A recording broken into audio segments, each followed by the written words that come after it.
Καλώς ορίσατε, φίλες και φίλοι. Καταρχήν, πρώτα απ' όλα, ευχαριστήσω όλους τους εκπροσώπους του τύπου που βρίσκεται σήμερα εδώ, σε αυτή την πρώτη συνέντευξη τύπου του κόσμου, ενός νέου πολιτικού φορέα, με μια πολύ συγκεκριμένη στόχευση να μπορέσει να απαντήσει και να φέρει λύσεις στα σημερινά προβλήματα ενός κόσμου που είναι πολύ διαφορετικός από αυτόν για τον οποίο έχουμε οργανωθεί και έχουμε οργανώσει το πολιτικό μας σύστημα.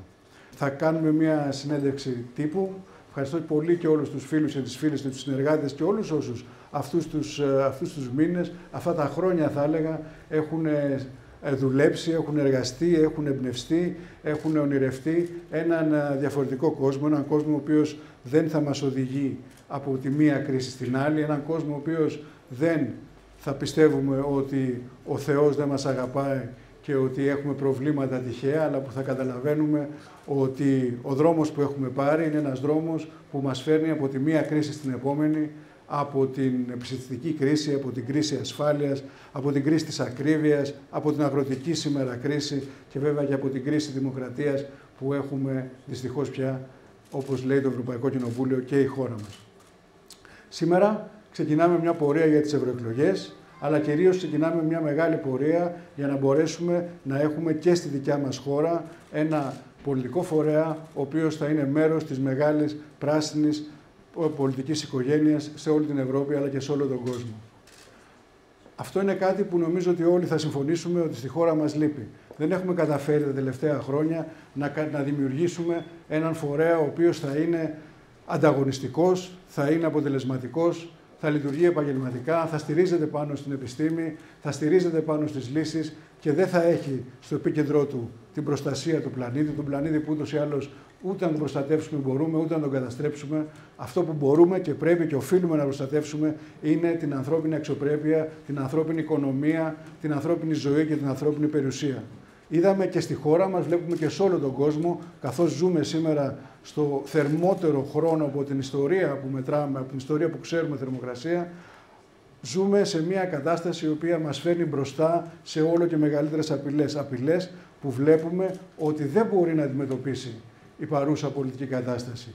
Το είδαμε στη χώρα μας το καλοκαίρι, το είδαμε στη Θεσσαλία, το είδαμε στον Εύρο, το είδαμε πέρσι στη Βόρειο Εύβοια, το είδαμε στη Βαριμπόμπη και το βλέπει όλος ο κόσμος στο χωράφι του, στο μαγαζί του, ο κόσμος που ζει στις πόλεις το καλοκαίρι και είναι εγκλωβισμένος μέσα σε πάρα πολύ μεγάλες θερμοκρασίες και ζούμε σε μια κατάσταση την οποία πλέον ξέρουμε πώς έρχεται, ξέρουμε γιατί συμβαίνει και δεν μπορούμε να κάνουμε ότι δεν καταλαβαίνουμε. Δεν μπορούμε με εργαλεία του παρελθόντος να αντιμετωπίσουμε την κατάσταση του παρόντος. Και είναι κρίμα, γιατί πραγματικά σε όλο τον κόσμο υπάρχουν δυνάμεις, υπάρχουν πολιτικές οικογένειες που έχουν τις λύσεις οι οποίες είναι δοκιμασμένες, είναι εφαρμοσμένες και μπορούν να μας πάνε σε μια συνθήκη η οποία θα είναι πολύ καλύτερη για όλο τον κόσμο, για όλους τους ανθρώπους. Θα είναι καλύτερη για τους αγρότες, θα είναι καλύτερη για όλους τους δουλεύουν στον τουρισμό, θα είναι καλύτερη για τους ανθρώπους των πόλεων, θα είναι καλύτερη κυρίως για τα νέα παιδιά. Για τους ανθρώπους που έρχονται από πίσω μας και οι οποίοι δεν έχουν συμμετέχει καθόλου σε όλη αυτή την κατάσταση. Εμείς λοιπόν σήμερα βρεθήκαμε εδώ για να σας παρουσιάσουμε τη δουλειά που έχουμε κάνει τα τελευταία χρόνια και πολύ πιο εντατικά τους τελευταίους μήνες για να δημιουργήσουμε ένα νέο τέτοιο φορέα που θα προσπαθήσει να έρθει στο πολιτικό σκηνικό όχι μόνο για τις ευρωεκλογές, αλλά για τις τοπικές εκλογές, για τις εθνικές εκλογές, για κάθε γειτονιά, για κάθε πόλη, για να μπορέσει να φέρει κοντά τους ανθρώπους, να συζητήσουν τα προβλήματά τους και να συμμετέχουν στις λύσεις. Οι λύσεις δεν μπορούν να έρχονται από τα πάνω προς τα κάτω.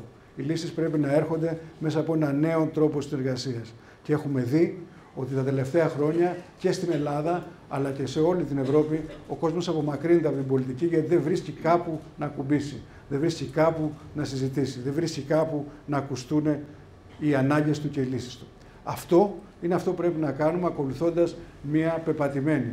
Εμείς δεν ερχόμαστε να πούμε ότι οι ιδέες μας είναι καλύτερες, δεν ερχόμαστε όπως άκουσα χτες σε μια συζήτηση με την αυτοπεποίθηση των ιδεών μας. Ερχόμαστε με την απόλυτη επίγνωση της επιστημονικής πραγματικότητας και με μια, θα λέγα, προσήλωση, μια αγάπη στην ισότητα, στη δημοκρατία και στην κοινωνική συνοχή. Μια προσήλωση και σεβασμό στο ευρωπαϊκό κεκτημένο, στο κράτος δικαίου και στον τρόπο με τον οποίο λειτουργεί η δημοκρατία με το διάλογο και με τη συμμετοχή. Αυτές τις λύσεις λοιπόν, τις οποίες βλέπουμε να εφαρμόζονται σε όλη την Ευρώπη, πρέπει να τις δούμε, να αντιπροσωπεύονται και στο ελληνικό πολιτικό σκηνικό. Δυστυχώς, το μέχρι σήμερα πράσινο κίνημα στην Ελλάδα δεν κατάφερε να εδραιωθεί. Προσπάθησε δεκάδες άνθρωποι, χιλιάδες άνθρωποι σε διάφορες φάσεις, δώσανε μάχες, δώσανε αγώνες, κερδίσανε πράγματα, όμως σήμερα δεν μπορούμε πια να είμαστε πράσινες κουκκίδες διάσπαρτες σε ένα πολιτικό σκηνικό. Πρέπει να συγκροτήσουμε έναν πράσινο πόλο, ο οποίος θα στηρίζεται στα επιστημονικά δεδομένα, θα στηρίζεται στην προσήλωση του κράτους δικαίου και θα είναι στο τραπέζι όλων των διαπραγματεύσεων, όλων των λύσεων, για να μπορεί να στηρίζει την άποψη ότι εμείς δεν είμαστε εδώ για πάντα, δεν είμαστε εδώ για όλα. Υπάρχουν άλλοι άνθρωποι που έχουμε παιδιά, έχουμε νέες γενιές, έχουμε προβλήματα σήμερα. Γιατί η κλιματική κρίση είναι εδώ και τώρα. Τη ζήσαμε στην Ελλάδα, τη ζούμε κάθε μέρα, τη ζούμε είτε και τώρα το χειμώνα που όλοι οι αγρότες μας λένε ότι ειδικά οι ελαιοπαραγωγοί έχουν δει τις ελιές τους να βγαίνουν χωρίς να υπάρχει κάποιος λόγος, ακόμα το έχουν ξαναδεί. Αυτές λοιπόν τις λύσεις θα προσπαθήσουμε να φέρουμε. Και θα τις φέρουμε γιατί πλέον, σαν εγώ τουλάχιστον ως Ευρωβουλευτής των Ευρωπαίων Πρασίνων και συμμετέχοντας στις ευρωπαϊκές διεργασίες, έχω δει και νωρίτερα ως Ευρωβουλευτής της Αριστεράς, έχω δει τη μεγάλη στροφή που κάνει η Ευρωπαϊκή Ένωση. Βλέπουμε τις μεγάλες πολιτικές που εφαρμόζονται ήδη στις ΗΠΑ και βλέπουμε και ζούμε τη μεγάλη μάχη που δίνεται τους επόμενους μήνες απέναντι στην άκρα δεξιά. Την είδαμε αυτή τη μάχη να εκτελήσεται μέσα στο Ευρωκοινοβούλιο με τον νόμο για την αποκατάσταση της φύσης. Την είδαμε αυτή τη μεγάλη μάχη να εξελίσσεται μέσα στο Κοινοβούλιο με το μορατόριο σε οποιοδήποτε πράσινο νέο μέτρο από το Ευρωπαϊκό Λαϊκό Κόμμα. Τις δώσαμε αυτές τις μάχες, τις κερδίσαμε και πρέπει να τις δώσουμε και τώρα στην Ελλάδα, σε όλη την Ελλάδα αλλά και σε όλη την Ευρώπη, για να μην γυρίσουμε πίσω. Να μην γυρίσουμε πίσω σε έναν δρόμο που ξέρουμε ότι είναι αδιέξοδος. Σε έναν δρόμο ο οποίος ξέρουμε ότι φέρνει μεγαλύτερες ανισότητες, μεγαλύτερες ανασφάλειες και μεγαλύτερους κινδύνους για όλους μας. Σε έναν δρόμο που δεν φτιάχνει πια ανθρώπους ευτυχισμένους και υγιείς, αλλά οδηγεί σε μια μεγαλύτερη εξαθλίωση και της μεσαίας τάξης, αλλά και ειδικά των πιο οικονομικά ευάλωτων. Όλα αυτά λοιπόν θα έχουμε τη χαρά να συζητήσουμε σήμερα και να συζητάμε σε όλη την προεκλογική περίοδο και στη συνέχεια μετά στην πορεία για τις επόμενες εκλογές. Καλούμε λοιπόν όλον τον κόσμο που είναι ο κόσμος του πράσινου στην Ελλάδα, είναι ο κόσμος που δουλεύει στον τουρισμό, είναι ο κόσμος που δουλεύει στα χωράφια, είναι ο κόσμος που δουλεύει στις επιχειρήσεις. Είναι χιλιάδες άνθρωποι, νέοι άνθρωποι, οι οποίοι καινοτομούν με χιλιάδες τρόπους να μπορέσουμε να βρούμε μια φωνή και να προσπαθήσουμε να επιβάλλουμε και εμείς από τη μεριά μας να είμαστε ένας μοχλός πίεσης για να σταματήσουμε να βαδίζουμε σαν υπνοβάτες σε έναν δρόμο που ξέρουμε που βγαίνει. Δεν μπορούμε πια να πηγαίνουμε πάμε και όπου βγει. Πρέπει να αποκτήσουμε επιτέλους μια πλατιά συνεργασία με ένα μακροχρόνιο σχέδιο για να αντιμετωπίσουμε τις παθογένειες του παρελθόντος. Παθογένειες που ξέρουμε ότι μας οδηγούν εδώ. Η κλιματική κρίση, όλες οι κρίσεις που ζούμε δεν είναι αποτέλεσμα θεομηνίας, ούτε είναι μετεωρολογικό φαινόμενο. Είναι αποτέλεσμα των πολιτικών που ακολουθούμε τα τελευταία 30 χρόνια. Μιας πολιτικής που απογυμνώνει την κοινωνία από τη συνοχή της, καταβροχθίζει το φυσικό περιβάλλον και τους φυσικούς πόρους και μας οδηγεί σε μια μεγαλύτερη εξατομίκευση, μια μεγαλύτερη μοναξιά, μια μεγαλύτερη αγωνία για το αύριο, για τους μισθούς που δεν φτάνουν. Εμείς τα βλέπουμε όλα αυτά σαν μία και μόνη εξίσωση, μία ολοκληρωμένη και ολική άποψη για την πολιτική και αυτή θέλουμε να μπορέσουμε να εξηγήσουμε. Ξανά λοιπόν ευχαριστώ πάρα πολύ και εγώ και όλοι μας για τη σημερινή σας παρουσία και θα κάνουμε κάποιες αρχικές εισηγήσεις και μετά μια συζήτηση για τις απορίες σας. Σας ευχαριστώ πάρα πολύ και πάλι για την παρουσία και για την προσπάθεια και να δώσω το λόγο στη Μαρία τη Βασιλάκου. Εμείς είμαστε η προσωρινή Διοικούσα Επιτροπή. Θα προχωρήσουμε πολύ γρήγορα σε αρχαιρεσίες, ώστε να έχουμε όργανα και άλλες διαδικασίες.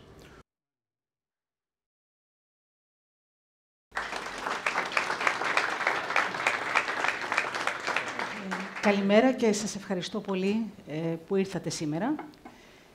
Εγώ, το αντικείμενό μου είναι οι πόλεις και στις πόλεις θα αναφερθώ.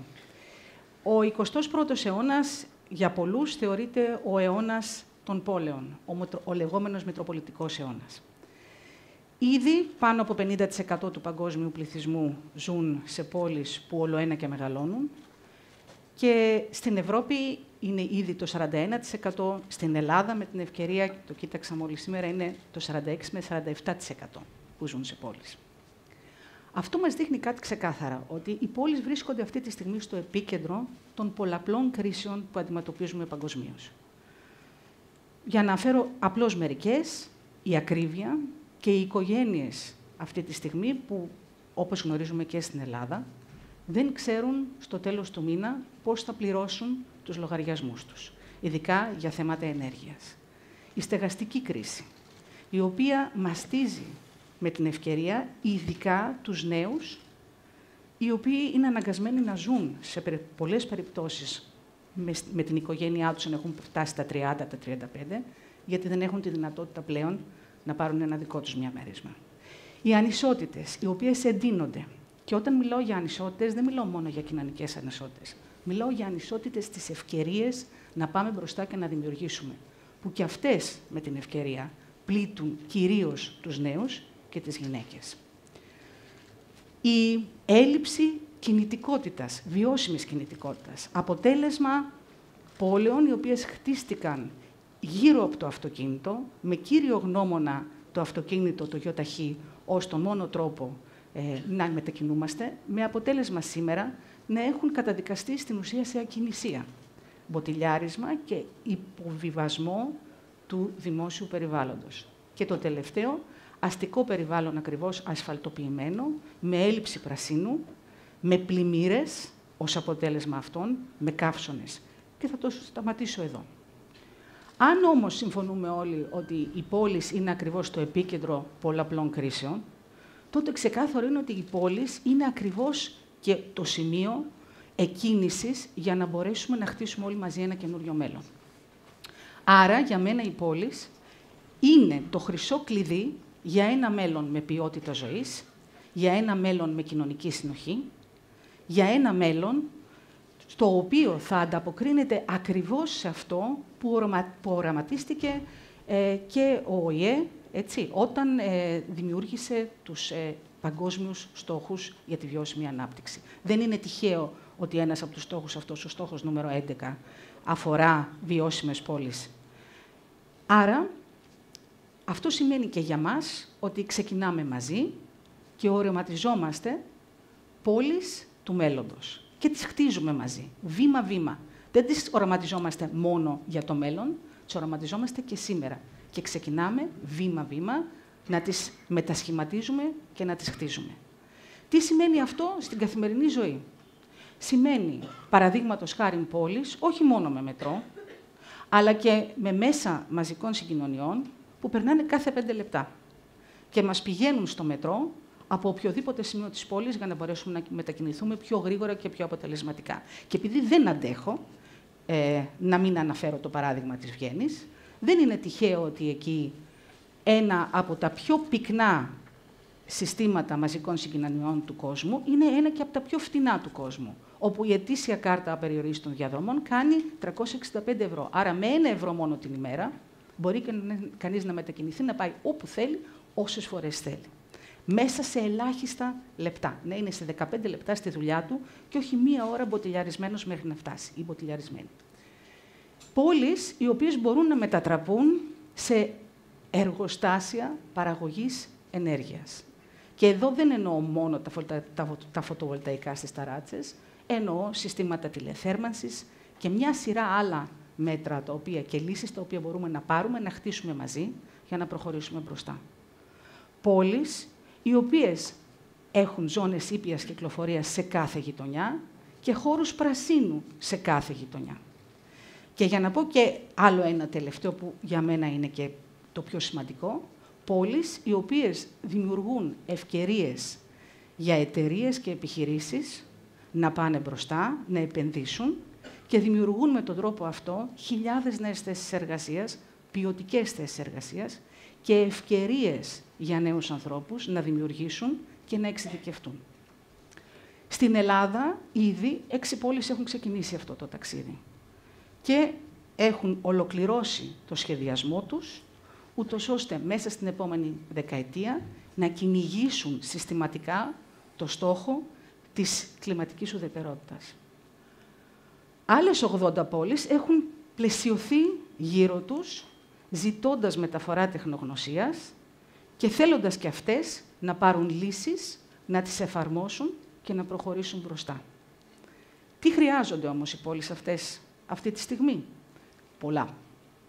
Χρειάζονται εξειδικευμένο προσωπικό, χρειάζονται τεχνογνωσία, χρειάζονται ψηφιοποίηση, για να σας δώσω μερικά απλά παραδείγματα, χρειάζονται εναρμονισμένες βάσεις δεδομένων, χρειάζονται πρωτίστως όμως να τους λύσουμε τα χέρια όσον αφορά 2 πράγματα. Πρώτον, τη συνεργασία με τον ιδιωτικό τομέα, με επιχειρήσεις και εταιρείες, και δεύτερον, τη συνεργασία και τον συνσχεδιασμό με την τοπική κοινωνία.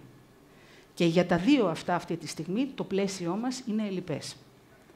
Άρα, για να δώσω επίσης ένα παράδειγμα μόνο του τι θα μπορούσε να γίνει, ειδικά στην Ευρώπη, αυτή τη στιγμή το ζητούμενο, και αυτό το ζητούμενο δεν είναι μόνο από πλευράς ελληνικών δήμων, είναι ένα ζητούμενο από δήμων από ολόκληρη την Ευρώπη. Είναι η εναρμόνιση του πλαισίου που θα διευκολύνει τις συνεργασίες με τον ιδιωτικό τομέα, όπως επίσης και η δημιουργία ενός πλαισίου που θα διευκολύνει τις συνεργασίες με την τοπική κοινωνία και την ενεργοποίηση του πολίτη. Αυτό λοιπόν θα είναι και το δικό μας πρώτο μέλημα.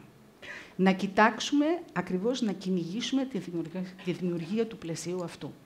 Για συνσχεδιασμό με την τοπική κοινωνία, για ενεργοποίηση, αλλά και για συνεργασίες σε συστηματική βάση με τις τοπικές επιχειρήσεις, αλλά φυσικά και με όλες τις επιχειρήσεις μας και τις εταιρείες μας σαν χώρα. Γιατί βρίσκομαι λοιπόν εγώ εδώ τώρα? Καταρχάς βρίσκομαι εδώ γιατί δεν μπορώ άλλο, δεν έχω άλλη επιλογή. Δεν μπορώ να μην βρίσκομαι εδώ.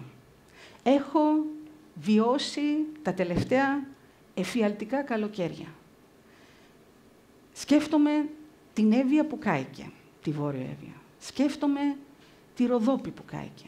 Σκέφτομαι τα χωριά στο Θεσσαλικό κάμπο που εξαφανίστηκαν κάτω από τα νερά. Σκέφτομαι το Πήλιο. Σκέφτομαι το καλοκαίρι που έρχεται και φοβάμαι. Σκέφτομαι τα επόμενα καλοκαίρια που θα έρθουν. Σκέφτομαι όλους αυτούς που δεν μπορούν να πληρώσουν το λογαριασμό του ρεύματος. Σκέφτομαι και ξέρω ότι όλα αυτά είναι αλληλένδετα.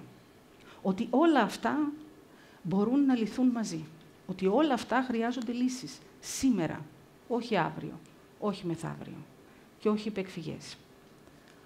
Άρα, βρίσκομαι εδώ για να στηρίξω τη δημιουργία μιας νέας πολιτικής πραγματικότητας, ενός νέου κόμματος, το οποίο με γνώμονα, κύριο γνώμονα, τον άνθρωπο και την ποιότητα της ζωής του σήμερα, αλλά και την ποιότητα της ζωής των επόμενων γενιών. Και συνειδητοποιώντας ότι η μητέρα όλων των κρίσεων είναι η οικολογική και κλιματική κρίση που αντιμετωπίζουμε σήμερα. Γιατί οι ίδιες συνθήκες που καταστρέφουν ζωές και κλέβουν ευκαιρίες είναι οι ίδιες συνθήκες που καταστρέφουν το κλίμα και καταστρέφουν το φυσικό χώρο, τους πόρους από τους οποίους είμαστε εξαρτημένοι. Άρα, αυτά μαζί πρέπει να τα δούμε, μαζί πρέπει να τα αντιμετωπίσουμε και μαζί πρέπει να τα λύσουμε. Άρα, ένα κόμμα το οποίο προσφυλές προς την οικονομία, ταυτόχρονα θα παλέψει για την οικολογική ισορροπία και για τη φυσική ισορροπία και την κοινωνική συνοχή. Πιστεύω λοιπόν ότι αυτό το κόμμα χρειάζεται αυτή τη στιγμή και στην Ελλάδα και είμαι εδώ για να στηρίξω την προσπάθεια αυτή με το παράδειγμά μου, καλώντας φυσικά και σε δράση όλους όσους τους τελευταίους μήνες, τα τελευταία χρόνια αισθάνονται ότι κάτι καινούργιο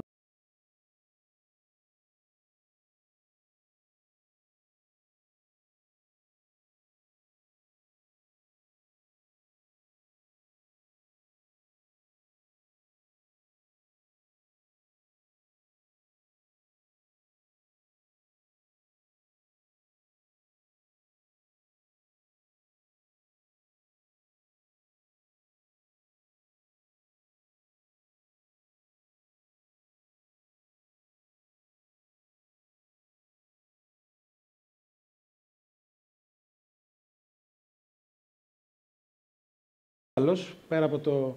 Ακόμα και αν δεν υπήρχε αυτό το περίφημο ψήφισμα, το οποίο έχει τραβήξει όλα τα μάτια και όλη την προσοχή, γιατί το κράτος δικαίου, η δημοκρατία, η ποιότητα της δημοκρατίας και τα ανθρώπινα δικαιώματα είναι η βάση της δημοκρατίας μας, αλλά και της ζωής μας, και πρέπει κάποια στιγμή να καταλάβουμε ότι αυτά και ο σεβασμός τους επηρεάζουν όλη μας τη ζωή. Και θα το δείτε στη διαδρομή.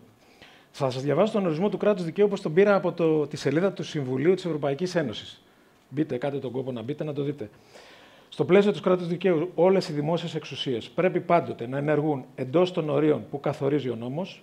Η έννοια του κράτους δικαίου περιλαμβάνει μια διαφανή, δημοκρατική και πλουραλιστική νομοθετική διαδικασία με λογοδοσία, την αποτελεσματική δικαστική προστασία, περιλαμβανομένη της πρόσβασης στη δικαιοσύνη από ανεξάρτητα και αμερόληπτα δικαστήρια, καθώς και τη διάκριση των εξουσιών.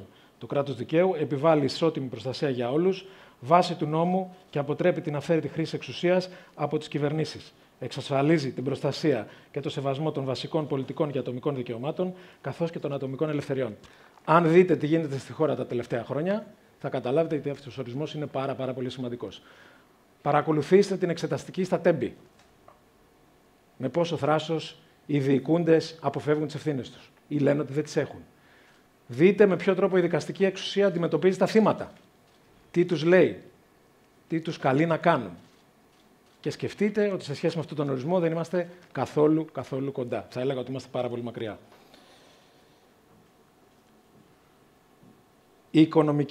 Όλες οι κρίσεις των τελευταίων ετών έχουν χρησιμοποιηθεί ως δικαιολογία για την υποβάθμιση του κράτους δικαίου. Η οικονομική κρίση, η υγειονομική κρίση, η προσφυγική κρίση, θα με συγχωρέσετε, αλλά προσωπικά εντελώς διαφωνώ με τον όρο κρίση για το προσφυγικό, αλλά είναι μια άλλη συζήτηση, μπορούμε να την κάνουμε.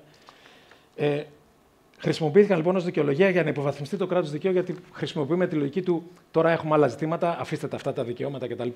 Συνήθως στις κρίσεις το πρώτο που φεύγει από το παράθυρο είναι τα δικαιώματα των ανθρώπων. Σκεφτείτε τα εργασιακά δικαιώματα στην περίοδο των μνημονίων, σκεφτείτε τα δικαιώματα των προσφύγων, σκεφτείτε τα δικαιώματα των θυμάτων, των καταστροφών των κλιματικών, στις οποίες αναφέρθηκε η Μαρία. Πώς αυτά θεωρούνται δευτέρας ή τρίτης κατηγορίας σημαντικά ζητήματα, ενώ δεν είναι. Ο ρόλος του Κοινοβουλίου, ο ρόλος των εξάρτητων αρχών, η ελευθερία του τύπου, ο σεβασμός των θεμελιωδών δικαιωμάτων, ο ρόλος των οργανώσεων της κοινωνίας των πολιτών, όλα αυτά αμφισβητήθηκαν. Για διάφορους λόγους και με διάφορες αφορμές. Θυμίζω τους αγανακτισμένους, τον ΑΚΑΗ Βουλή, θυμίζω τη στοχοποίηση των συναδέλφων που δουλεύουν σε οργανώσεις της κοινωνίας των πολιτών, ότι είναι προδότες, εχθροί του κράτους, κατάσκοποι της Τουρκίας. Να θυμίσω το πώς αντιμετωπίστηκαν οι πρόεδροι, κυρίως ένας, των ανεξάρτητων αρχών. Πώς χρησιμοποίησαμε το Σύνταγμα λέγοντας «Έλα μωρέ, εντάξει, συνταγματική διάταξη, περίπου εντάξει είμαστε, ας αλλάξουμε τη σύσταση των ανεξάρτητων αρχών». Διαβάστε το σημείωμα του κυρίου Ράμου στην έκθεση, την τελευταία της ΑΔΑΕ, για να δείτε τι σημαίνει μάθημα δημοκρατίας και εξευτελισμός αυτών που γίνονται σε αυτή τη χώρα τα τελευταία χρόνια.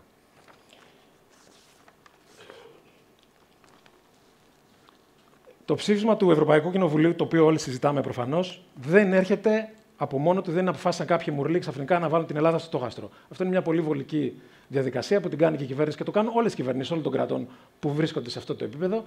Αν δείτε τα τελευταία 2, 3, 4 χρόνια τις ανησυχίες, γιατί αυτή η λέξη χρησιμοποιείται, που εκφράζει το Ευρωπαϊκό Κοινοβούλιο, η Ευρωπαϊκή Επιτροπή, το State Department, το Υπουργείο Εξωτερικών των ΗΠΑ, για την κατάσταση του κράτους δικαίου στην Ελλάδα, θα καταλάβετε ότι αυτό έχει ένα χτίσιμο. Ναι, στην αρχή ήταν μόνο το προσφυγικό μεταναστευτικό, δεν μας πολύ ενδιαφέρει, άρα δεν πολύ ασχολούμασταν.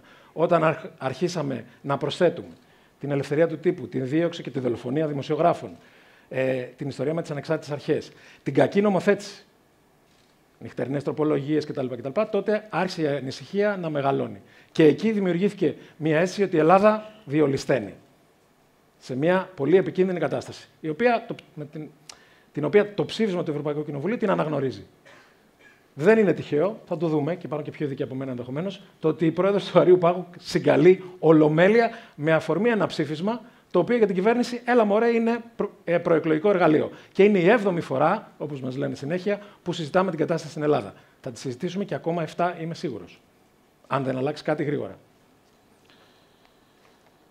Θα σας διαβάσω τώρα τον 16ο στόχο των βιώσιμων στόχων ανάπτυξης του ΟΗΕ, για να δείτε πώς συνδέεται όλο αυτό πάρα πολύ ωραία και γιατί είναι σημαντικό τα πράσινα κόμματα να μιλάνε για αυτά τα πράγματα. Γιατί δεν είναι απλά ένα θεωρητικό μάθημα δικαιωμάτων. Υπάρχει εδώ καθηγητής συνταγματικού δικαίου που μπορεί να το κάνει καλύτερα από μένα. Ο 16ος στόχος, λοιπόν, που αναφέρεται σε ειρήνη, δικαιοσύνη και ισχυρούς θεσμούς, λέει: προάγουμε τις ειρηνικές και χωρίς αποκλεισμούς κοινωνίες με στόχο τη βιώσιμη ανάπτυξη, παρέχουμε πρόσβαση στη δικαιοσύνη για όλους και οικοδομούμε αποτελεσματικούς, υπεύθυνους και συμμετοχικούς θεσμούς σε όλα τα επίπεδα. Ο 16ος στόχος είναι αφιερωμένος στην προαγωγή ειρηνικών και χωρίς αποκλεισμούς κοινωνιών με στόχο τη βιώσιμη ανάπτυξη που θα παρέχουν, και θεσμών που θα παρέχουν ισότιμη πρόσβαση στη δικαιοσύνη, καθώς και αποτελεσματικούς και υπεύθυνους θεσμούς σε όλα τα επίπεδα. Εμείς εδώ τι έχουμε? Εντολές Πρωθυπουργού, υποσχέσεις για άπλετο φως, που αντικαθιστούν τις διαδικασίες και την έλλειψη μιας αποτελεσματικής και γρήγορης ποιοτικής δικαιοσύνης. Ξέρετε ότι η αναποτελεσματική δικαιοσύνη κοστίζει. Κοστίζει και οικονομικά, κοστίζει και κοινωνικά. Η αίσθηση έλλειψης ασφάλειας δικαίου, το ότι οι επενδυτές, αν θέλετε να μιλήσουμε με οικονομικούς όρους για να μην λέμε ότι αποφεύγουν την Ελλάδα λόγω του συστήματος δικαιοσύνης και επομένως το επιχείρημα ότι η Ελλάδα το 2023 θεωρείται από τον Economist την πρωταθλήτρια στα οικονομικά, σημαίνει ότι κάτι λείπει. Είναι προφανές. Άρα είτε είναι πολιτικό αφήγημα, είτε δεν έχουμε εικόνα αληθινή για το τι συμβαίνει. Δεν θα παρουσιάσω τις ανοιχτές υποθέσεις που έχουν να κάνουν με το κράτος δικαίου στην Ελλάδα και σε πόσο δύσκολη θέση μας έχουν φέρει ως χώρα, αλλά θα πω μόνο μια τελευταία κουβέντα. Αυτοί που νομίζουν ότι οι υπερασπιστές των ανθρωπίνων δικαιωμάτων και τα κόμματα που θα ασχοληθούν με τα ανθρώπινα δικαιώματα, τους θεσμούς και το κράτος δικαίου είναι απέναντι και εχθροί και ότι εμείς ρεζιλεύουμε τη χώρα που το κάνουμε, δεν έχουν καταλάβει ότι η χώρα κάνει μόνο.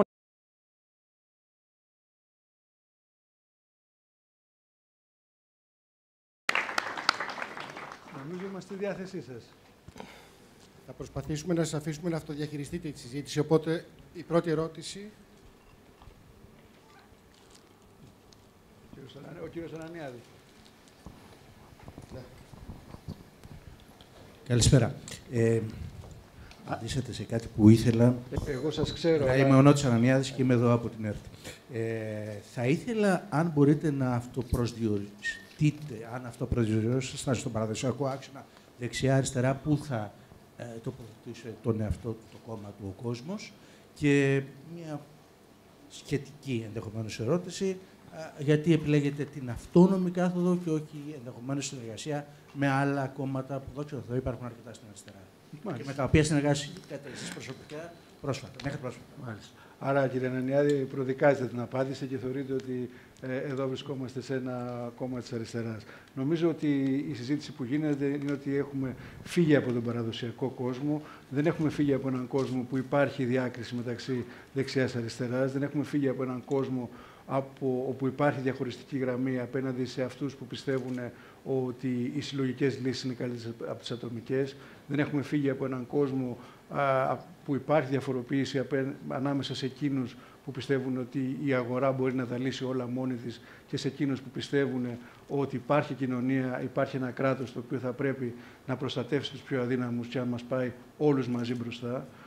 Νομίζω ότι η κεντρική υπόσχεση, πολιτική υπόσχεση και των παγκοσμίων στόχων, αλλά και της Ευρωπαϊκής Πράσινης Συμφωνίας, του να μην μείνει κανένας πίσω, βάζει όλη την πράσινη μετάβαση υπό το πρίσμα της κλιματικής δικαιοσύνης και υπό το πρίσμα της κοινωνικής δικαιοσύνης. Της έννοιας του να μην μείνει κανένας πίσω και κυρίως να μην επομισθεί το βάρος, να μην το απομισθούν το βάρος εκείνοι οι οποίοι έχουν τη λιγότερη ευθύνη, εκείνοι οι οποίοι είναι πιο ευάλωτοι, εκείνοι και εκείνες που έχουν τις λιγότερες δυνατότητες να προσαρμοστούν.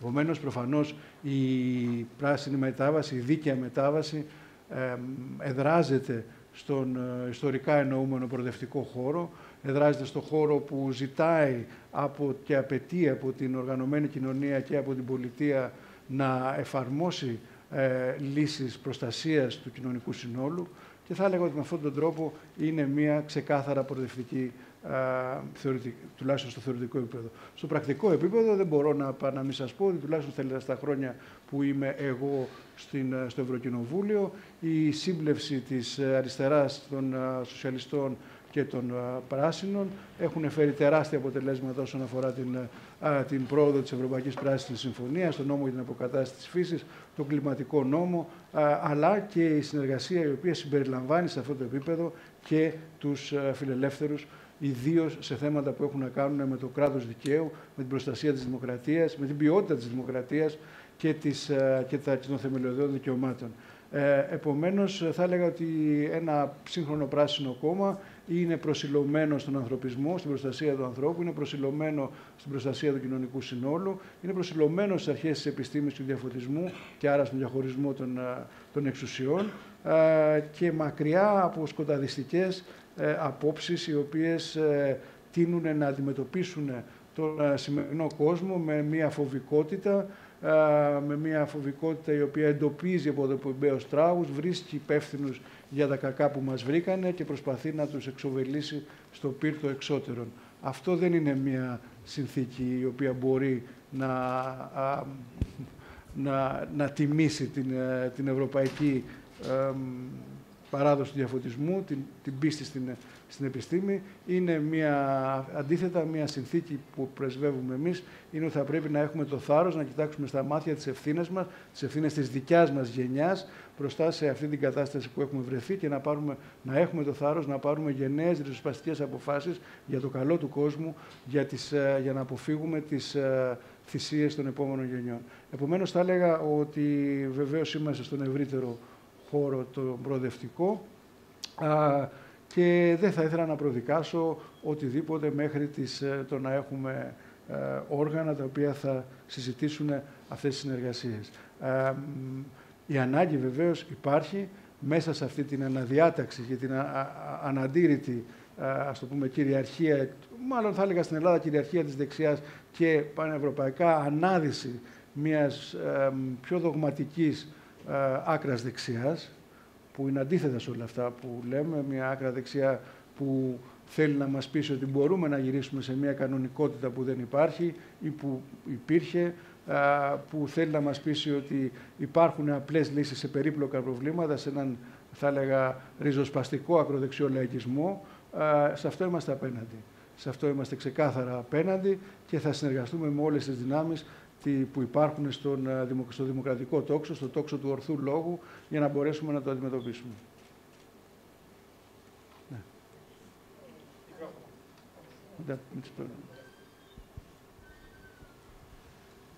Ανακοινώνεται τον κόσμο ως κόμμα σε μια πολύ δύσκολη συγκυρία για την πράσινη μετάβαση, για τους οπαδούς της πράσινης μετάβασης, η οποία δέχεται πειρά πανευρωπαϊκά και στην Ελλάδα, για τους ρυθμούς, τα ποσοστά κλπ. Δεν θέλω να... θεωρείτε ότι σας βοηθάει αυτή η συγκυρία τώρα? Και ένα δεύτερο ερώτημα, για να μην επανέλθω, είναι θα με ενδιαφέρει ο τρόπος που θα εκλέξετε τα όργανα. Με ποια εσωτερική διεργασία, δηλαδή αυτό που επικαλείται εδώ ο αγαπητός κ. Παπαγιαννάκης, όλα αυτά για τη δημοκρατία, πώς θα εκφραστούν αυτά στο εσωτερικό σας? Νομίζω θέλουμε να το απαντήσουμε και οι τρεις, οπότε ας ξεκινήσω πρώτα εγώ με τη σειρά. Κοιτάξτε, το πρόβλημα το δικό μας δεν είναι η τακτική συγκυρία. Το πρόβλημά μας είναι ότι έχουμε μία ευθύνη, καταλαβαίνουμε τι συμβαίνει και έχουμε την ευθύνη να συμμετέχουμε στη λύση. Έχουμε παιδιά, κάποιοι από εμάς, έχουμε γονείς, έχουμε ζήσει σε αυτόν τον κόσμο, έχουμε ευθύνη και επομένως δεν είναι ένα τακτικό πρόβλημα, θα έλεγα, εκλογικής τοποθέτησης. Είναι μία ανάγκη να προσπαθήσουμε να συμπληρώσουμε, να αναπληρώσουμε ένα σημαντικό κενό που υπάρχει στην ελληνική πολιτική σκηνή. Τώρα τα είπες όλα όσα ήθελα να πω. Pardon. Λοιπόν, πολύ απλά, αυτό που θα έλεγα και εγώ είναι ακριβώς ότι δεν είναι θέμα οπαδών κλιματικής μετάβασης. Πιστεύω ότι είναι ανάγκη. Και είναι μια ανάγκη την οποία αισθάνεται πολύ μεγάλη ομάδα της ελληνικής κοινωνίας, η οποία έρχεται αντιμέτωπη καθημερινά με τα πολλαπλά προβλήματα και τις πολλαπλές κρίσεις που αντιμετωπίζουμε. Και είμαι βέβαιη ότι οι χιλιάδες άνθρωποι οι οποίοι τους τελευταίους μήνες, τα τελευταία χρόνια, έψαχναν να βρουν ακριβώς μια νέα πολιτική δύναμη με την οποία μαζί μπορούν να προχωρήσουν μπροστά, θα πλαισιώσουν, εμείς θα μπορέσουμε μάλλον να τους πλαισιώσουμε, εμείς θα μπορέσουμε να συνεργαστούμε μαζί τους, μαζί θα μπορέσουμε να πάμε μπροστά. Θα σας πω και ένα τελευταίο που κατά τη γνώμη μου είναι και το βασικό ζητούμενο. Αυτή τη στιγμή πράσινα κόμματα υπάρχουν στην ουσία σε κάθε ευρωπαϊκή χώρα. Στην Ελλάδα ακόμα έμενε να δημιουργηθεί μια νέα δύναμη, η οποία θα μπορέσει ακριβώς αποτελεσματικά να αντιπροσωπεύσει αυτό το χώρο. Η γνώμη μου είναι ότι τώρα είναι η καλύτερη συγκυρία. Πότε, αν όχι τώρα, που από τη μία μεριά ως ένας πόλος ενδυναμώνεται ακριβώς η άκρα δεξιά, από την άλλη όμως αντιμετωπίζουμε προβλήματα πραγματικά επιβίωσης πλέον και ειδικά όχι μόνο η πόλη μας, αλλά και η επαρχία βρίσκεται αντιμέτωπη με μία σειρά προβλήματα τα οποία στέλνουν τον κόσμο στο δρόμο κάθε μέρα. Άρα η γνώμη μου είναι ότι αυτή ακριβώς είναι η κατάλληλη στιγμή να δείξουμε ένα νέο δρόμο και ένα νέο τρόπο να λύσουμε τα προβλήματά μας. Ναι, και εγώ θα έλεγα δεν είναι θέμα συγκυρίας, είναι ένα θέμα να θυμίσουμε και να πείσουμε τον κόσμο ότι αυτά που αντιμετωπίζουμε τώρα και βιώνουμε τώρα τα ξέρουμε πολύ καιρό. Να θυμίσω, παραδείγματος χάρη, μία από τις πρώτες ερωτήσεις που θυμάμαι, 1993, η κατάσταση του αέρα στις πόλεις. Η Ελλάδα πάει στο Ευρωπαϊκό Δικαστήριο, πέρσι πήγε, για την ποιότητα του αέρα στη Θεσσαλονίκη. Δηλαδή τα προηγούμενα χρόνια τι κάναμε, τίποτα. Και θα καταδικαστούμε, είναι προφανές. Το ίδιο ισχύει και για την Αθήνα. Να θυμίσουμε λοιπόν τέτοια πράγματα, ότι δεν κάναμε αυτά που έπρεπε να κάνουμε όταν έπρεπε και τώρα πληρώνουμε τις συνέπειες. Η πρώτη δασική πυρκαγιά μπήκε προχθές. Πρώτη μεγάλη. Πέρσι η πρώτη μεγάλη δασική πυρκαγιά έχει μπει νομίζω στις 26 Φεβρουαρίου. Αν πάμε έτσι και μπαίνουν πυρκαγιές τον Ιανουάριο, δεν θα έχουμε αντιπυρική περίοδο, θα είναι μόνιμα αντιπυρική περίοδος. Άρα δεν είναι θέμα συγκυρίας, είναι θέμα αντίληψης πραγματικότητας και να πείσουμε τον κόσμο ότι. Θέλετε να πούμε τους ψηφοφόρους, γιατί μιλάμε για κόμμα, τους ψηφοφόρους λοιπόν και την κοινωνία, ότι αυτό το πράγμα δεν γυρίζει και ότι όσο το αφήνουμε, τόσο μεγαλύτερο θα είναι το κόστος. Δείτε την έκθεση του κεντρικού τραπεζίτη, το κόστος προσαρμογής. Μίλησε για πρώτη φορά. Τεράστια ποσά. 200 δις είπε. Πόσο είναι το ΑΕΠ της χώρας, 191. Τι θέλετε να συζητήσουμε. Και όσο το αφήνουμε, το 200 θα γίνει 400, 500. Μην πετάω νούμερα τώρα ως Κασάνδρα, αλλά θα αυξάνεται το κόστος. Άρα τώρα πρέπει να παρέμβουμε. Έπρεπε να το έχουμε κάνει προχθές. Συμφωνώ. Δεν έπιασε. Πρέπει να το κάνουμε και τώρα. Και αύριο πρέπει να το ξανακάνουμε. Τώρα, αν θέλετε επί προσωπικού να πούμε αν είναι η τελευταία ευκαιρία ή είναι τώρα μια καλή ευκαιρία, εντάξει, θα το δούμε στην πράξη. Όσο για το πώς θα εκλέξουμε όργανα, υπάρχουν πάνω από 300 άνθρωποι που υπογράψανε την ιδρυτική διακήρυξη. Αυτοί θα συνέλθουν σε ολομέλεια και θα εκλέξουν τα όργανα για τα επόμενα βήματα. Είναι μια παράλληλη διαδικασία. Υπάρχουν οι ευρωεκλογές. Και ταυτόχρονα θα δουλεύει παράλληλα μια διαδικασία για τη δημιουργία ενός κόμματος, ελπίζουμε, με πολύ κόσμο, με πολλά μέλη και μετά θα υπάρξει και ιδρυτικό συνέδριο, όπου ο καθένας θα εκλέξει συνέδρους. Θα το δούμε πώς θα γίνει. Αλλά τώρα έχουμε πάνω από 300 μέλη, οι οποίοι θα συνέλθουν σε ολομέλεια και θα εκλέξουν τα όργανα που θα μας βοηθήσουν να πάμε παρακάτω. Όργανα. Ναι. Συνέδριο ιδρυτικό μετά τις ευρωεκλογές θα πρέπει να πούμε και να ξέρουμε ότι εδώ κάνουμε μια προσπάθεια όχι για να κερδίσουμε τις ευρωεκλογές, μόνο να βγάλουμε έναν ή δύο παραπάνω ευρωβουλευτές, αλλά για να βάλουμε τις βάσεις για ένα κόμμα το οποίο θα είναι μαζικό, θα είναι ανταγωνιστικό, θα συμμετέχει στις προτάσεις διακυβέρνησης είτε στις τοπικές, είτε στις εθνικές, είτε στις ευρωπαϊκές εκλογές και επομένως η διαδικασία είναι και μια έκκληση εγγραφής νέων μελών, προκειμένου να φτάσουμε μέχρι τις ευρωεκλογές, αφού έχουμε γυρίσει όλη την Ελλάδα με ένα μεγάλο κίνημα που θα απαιτεί το αυτονόητο στη χώρα μας. Θα απαιτεί να μπορούμε να προστατεύσουμε τον τόπο μας, να σκεφτόμαστε τον κόσμο, αλλά να σκεφτόμαστε το δικό μας τον κόσμο γύρω μας. Και θα λέγα ότι η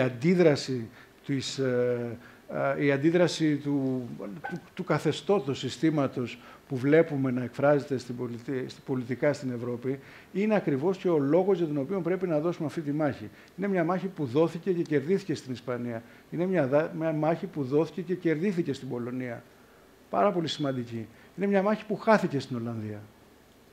Είναι μια μάχη η οποία είναι ζωντανή και είναι μια μάχη, θα έλεγα, χαρακομμάτων απέναντι σε μια νέα ριζοσπαστική άκρα δογματική άκρα δεξιά, η οποία θέλει να εκμεταλλευτεί την ανάγκη για αλλαγή, μια ανάγκη για αλλαγή την οποία έχουμε αναβάλει για δεκαετίες. Θέλει να μας πείσει δηλαδή ότι το κόστος της δράσης είναι μεγαλύτερο από το κόστος της αδράνειας. θέλει να μας πείσει ότι είναι καλύτερα να έχουμε 3,5 δισεκατομμύρια ζημιές στη Θεσσαλία παρά να είχαμε επενδύσει 400 εκατομμύρια σε αντιπλημμυρικά έργα στη Θεσσαλία.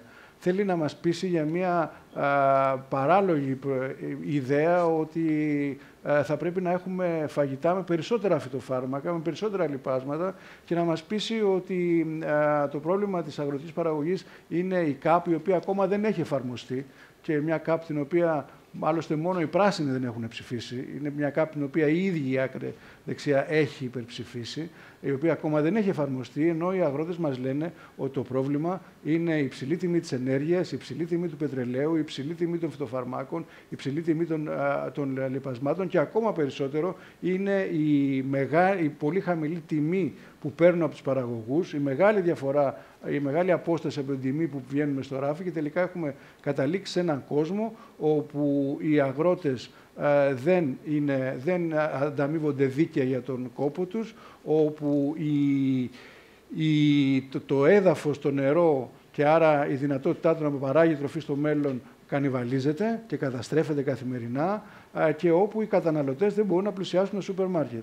Επομένως θα πρέπει να ψάξουμε να βρούμε κάπου αλλού τον φταίχτη και αυτές είναι οι προσεγγίσεις, οι ολιστικές που είπε και η Μαρία, που πρέπει νομίζω να υπάρχουν στον ελληνικό πολιτικό διάλογο συντεταγμένα. Νομίζω αυτό είναι μια θετική εξέλιξη για την ελληνική πολιτική σκηνή, για να υπάρξει αυτή η φωνή συντεταγμένα, οργανωμένα, επίμονα, επαγγελματικά και αποτελεσματικά και στηριγμένη πάνω στην ευρωπαϊκή εμπειρία και πάνω στα πραγματικά δεδομένα. Λαμπρίδη Φωτεινή από το TVXS, εδώ. Καλή επιτυχία στο νέο φορέα. 2 ερωτήσεις. Η πρώτη, αν είστε σε επαφή και έχετε συσπυρώσει αυτές τις πράσινες κουκίδες που αναφέρατε προηγουμένως, δηλαδή τους ανθρώπους από το χώρο της οικολογίας που έχουν δραστηριοποιηθεί ως σήμερα στην Ελλάδα. Και η δεύτερη ερώτηση είναι η εξής. Είναι γνωστό τέλος πάντων ότι ένας από τους λόγους που τα κράτη δεν υιοθετούν μέτρα ενάντια στην κλιματική κρίση είναι ο εναγκαλισμός κυβερνήσεων με υψηλά σημαντικά συμφέροντα. Και αυτό σε επίπεδο κρατικό, σε επίπεδο πανευρωπαϊκό και διεθνές, αν θέλετε. Πόσο αποφασισμένοι είστε να συγκρουστείτε με τα συμφέροντα και στην ενέργεια, για παράδειγμα, δηλαδή από το θέμα των απορριμμάτων που και εκεί υπάρχουν τα λόμπι, οι 2 μεγάλες εταιρείες, μέχρι το θέμα των εξορίξεων και τα λοιπά, υπάρχει ένα βασικό θέμα που λέμε ο πόλεμος των συμφερόντων. Γιατί εμείς κάνουμε το καθήκον μας με το χάρτινο καλαμάκι, αλλά όσο συνεχίζονται οι εξορίξεις, δεν νομίζω ότι καταφέρουμε και κάτι. Αυτές οι 2 ερωτήσεις. Ευχαριστώ. Να πάρω εγώ την πρώτη. Η ειδοποιώς διαφορά είναι ότι εδώ εμείς εκπροσωπούμε έναν πολιτικό κόσμο, έναν πολιτικό χώρο, μια πολιτική σκέψη, μια πολιτική ανάλυση, η οποία είναι απολύτως δεσμευμένη στην φυσική πραγματικότητα. Δεν μπορούμε να διαπραγματευτούμε ούτε με τις φωτιές, ούτε με τις πλημμύρες, ούτε με την θερμοκρασία, ούτε με τους καύσονες. Αυτό που θέλουμε είναι να αποφύγουμε αυτό που ξέρουμε πως έρχεται, να αποφύγουμε την πρόοδο από τις 3 ημέρες καύσωνα με 42 βαθμούς θερμοκρασία στην Αθήνα, που πέρσι ήταν 12 μέρες με 45 βαθμούς, να μην γίνει, να είναι 2 μήνες με 46 βαθμούς. Γιατί αυτός θα είναι ένας κόσμος αβίωτος. Αυτό προϋποθέτει μια συνολική αναδιάταξη του οικονομικού και κοινωνικού μοντέλου. Προϋποθέτει, και γι' αυτό είμαστε εδώ, ένα νέο πολιτικό υποκείμενο, αν θέλετε. Προφανώς η θέση μας για τις εξορίξεις είναι κάθετη. Πρόκειται για μια φενάκι, πρόκειται για ένα γνωστό έγκλημα κατά της ανθρωπότητας τη στιγμή που τα Ηνωμένα Έθνη και ο Διεθνής Οργανισμός Ενέργειας μας αναδεικνύουν ότι δεν υπάρχει χώρος για κανένα νέο κοίτασμα ορυκτών καυσίμων. Δεν υπάρχει φυσικός προϋπολογισμός άνθρακα στον πλανήτη που μπορεί να σηκώσει νέα ορυκτά καύσιμα.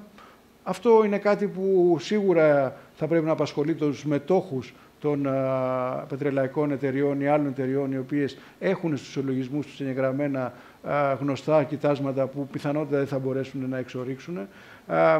Και σίγουρα όσον αφορά τη χώρα μας, είναι το λεγόμενο too little too late.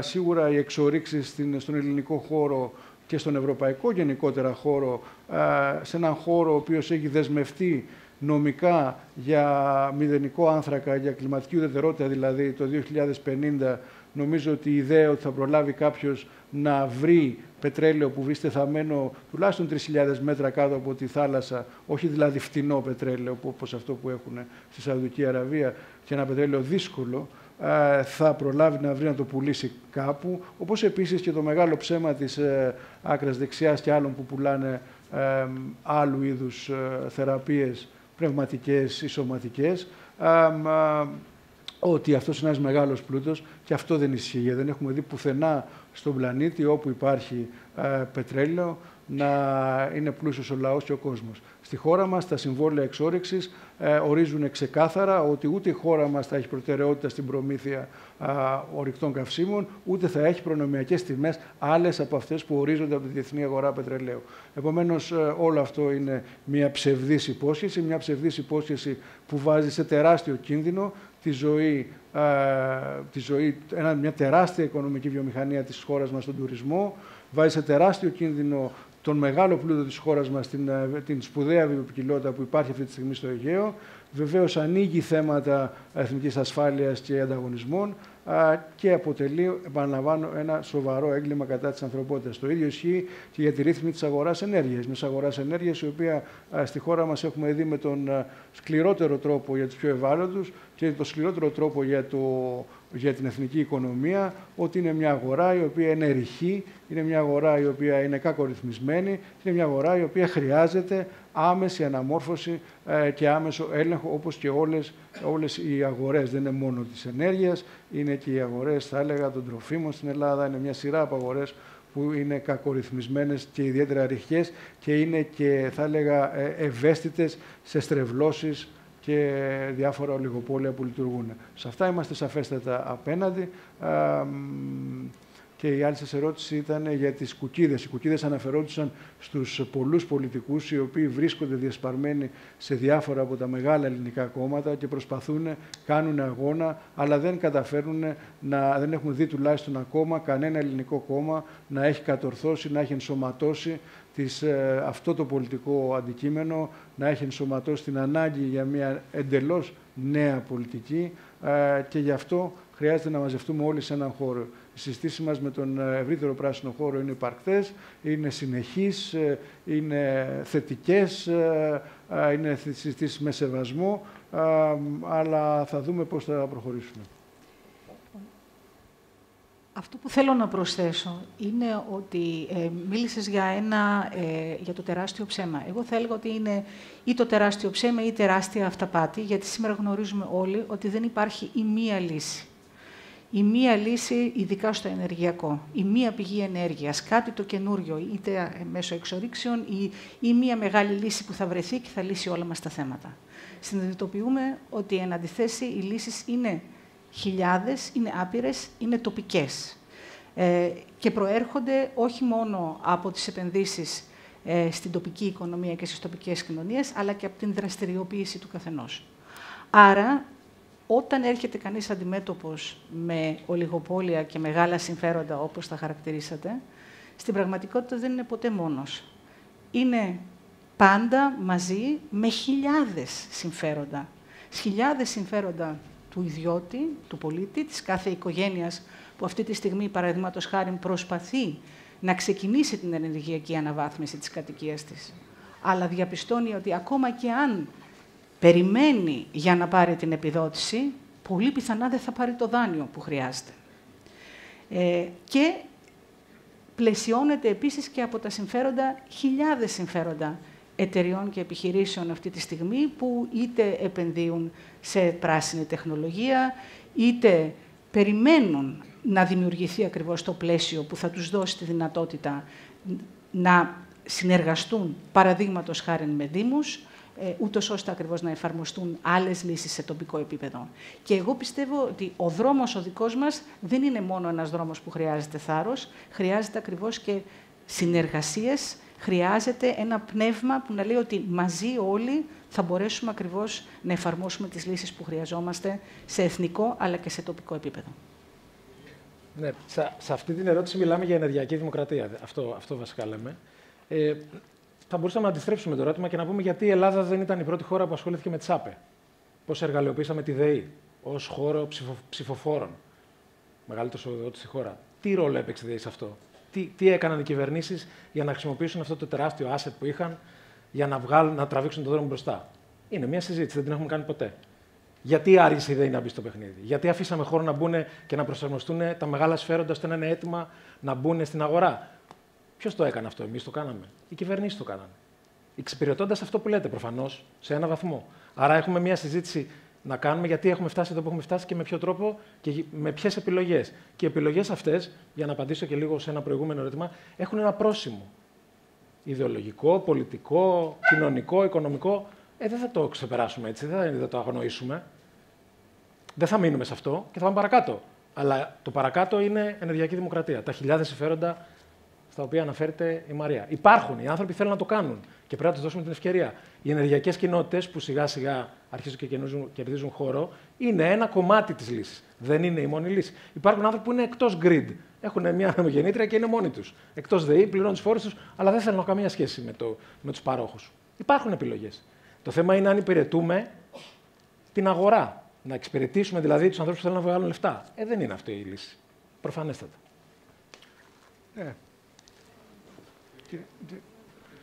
Λοιπόν, καλησπέρα και από μένα. Γεωργία Σαδανά, το πρώτο θέμα. Επειδή οι ευρωεκλογές είναι αντιπόρτας, το πρώτο ερώτημα είναι ποιος είναι ο εκλογικός πύχης ή με ποιο αποτέλεσμα θα ήσασταν ικανοποιημένοι.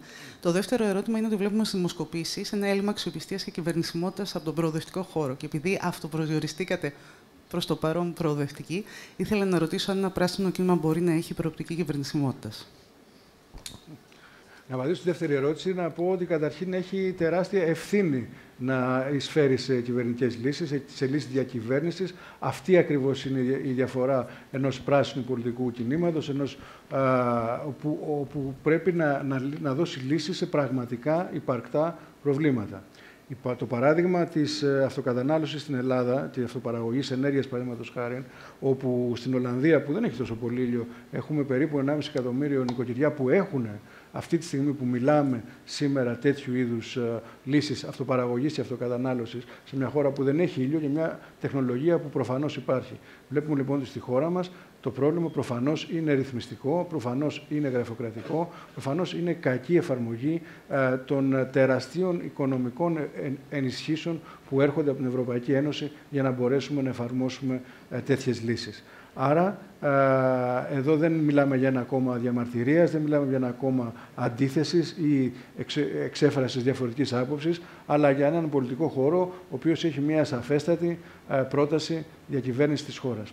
Και σε αυτήν την, προφανώς, το ποσοστό το εκλογικό πιθανότατα δεν θα είναι τέτοιο που θα μας οδηγήσει σε κυβερνητικές θέσεις, όμως μέσα από την συνεργασία με όσους στέκονται στον δημοκρατικό χώρο και στον χώρο του ορθού λόγου θα πιέσουμε για να προσεγγίσουμε το ευρωπαϊκό κεκτημένο και στον χώρο της οικονομίας, στον χώρο της τοπικής αυτοδιοίκησης, στον χώρο των δικαιωμάτων. Ποσοστό τώρα εμείς δεν μπορούμε να συζητήσουμε. Το πρόβλημα δεν είναι το τι ποστό θα πάρουμε εμείς. Το πρόβλημα είναι το καλοκαίρι πόσο ποσοστό της ελληνικής γης θα χάσουμε πάλι. Το πρόβλημα είναι πόσο ποσοστό στην Ελλάδα έχουμε ενεργειακή φτώχεια και ανθρώπους που δεν μπορούν να φτάσουν μέχρι το τέλος του μήνα. Το πρόβλημα, ξέρετε ποιο είναι, ότι το ποσοστό που είναι πραγματικά τρομακτικό από το τελευταίο Ευρωβαρόμετρο είναι ότι το 91% των Ελλήνων πιστεύουν και των Ελληνίδων πιστεύουν ότι δεν είμαστε έτοιμοι να αντιμετωπίσουμε μια φυσική καταστροφή. Που βεβαίως δεν είναι φυσική, είναι κλιματική καταστροφή. Και είναι λογικό να μην το πιστεύουν. Όταν έχουμε μια χώρα όπου ανατινάζονται πυρομαχικά στο χειρό του ΝΑΤΟ σε μια πλήρως δυναμωτομημένη πόλη, σε μια φωτιά που καίει μέρες, σε ένα μέρος που δεν έχει δέντρα, τότε αυτό ξέρουμε και καταλαβαίνουμε ότι σαν χώρα, σαν κοινωνία, πάμε και όπου βγει. Σε αυτό λοιπόν είμαστε σαφέστατα απέναντι και θέλουμε να εισφέρουμε με ένα συγκεκριμένο, ριζοσπαστικό, αλλά ρεαλιστικό πρόγραμμα λύσεων. Εγώ δυσκολεύομαι να σας πω περί εκλογικού πύχη. Μπορώ να σας πω ότι βρίσκομαι εδώ γιατί πιστεύω ότι έχει έρθει η ώρα η Ελλάδα, μια χώρα η οποία αντιμετωπίζει οικολογικές καταστροφές, να μπορέσει να εκλέξει πράσινο ευρωβουλευτή. Και για μένα αυτό είναι το πρώτο ζητούμενο. Και το δεύτερο, όσον αφορά την αξιοπιστία, νομίζω ότι είναι πάντα πολύ δύσκολο να μιλάς για αξιοπιστία, ειδικά τη στιγμή που ξεκινάς κάτι καινούριο. Άρα, αυτό θα φανεί σε βάθος χρόνου. Απλά, έτσι όπως βρισκόμαστε εμείς οι τρεις εδώ, είμαστε άνθρωποι με μία δράση. Εγώ, παραδείγματος χάρη, για αυτά για τα οποία μιλάω, τα έχω κάνει. Άρα, ξέρω πώς γίνονται. Από εκεί και πέρα, είναι στην κρίση του ψηφοφόρου να αποφασίσει ακριβώς εάν θεωρεί τα άτομα αξιόπιστα ή όχι. Ωστόσο, και εμείς με τη δράση μας και τα άτομα τα οποία αυτή τη στιγμή σειραίουν στον κόσμο, είναι άτομα με δράση, είναι άτομα με όραμα και είναι άτομα με όρεξη να προχωρήσουμε μπροστά μαζί. Και αυτό είναι τελικά που μετράει. Για την έλλειψη αξιοπιστίας, εγώ θέλω να πω, του προοδευτικού χώρου. Λείπουν αιχμές και δεν υπάρχει συνέχεια στο λόγο, πολλές φορές. Το διαπιστώνουμε. Δηλαδή, μιλάνε άνθρωποι που έχουν κυβερνήσει και μιλάνε σαν να μην έχουν κυβερνήσει, π.χ. Αναφέρονται σε ζητήματα τα οποία έχουν διαχειριστεί οι ίδιοι, σαν να τα έχει διαχειριστεί κάποιος άλλος. Ή συμμετέχουν σε συζητήσεις χωρίς να αναγνωρίζουν την ευθύνη τους. Υπουργοί που λένε, τι φταίω. Ενώ είναι η αντικειμενική ευθύνη. Είναι αντικειμενική ευθύνη, δεν υπάρχει θέμα. Βασικά πράγματα λείπουν στη συζήτηση. Άρα η αξιοπιστία του προοδευτικού ή του πολιτικού κόσμου, γιατί είναι ευρύτερη η αναξιοπιστία σε αυτό το θέμα, θα βασιστεί στις αιχμές και στη συνέχεια. Και στο πόσο θα μπορούμε να υπερασπιστούμε αυτά που λέμε και να τα αποδείξουμε. Ο Κώστας ο Αργυρός είμαι.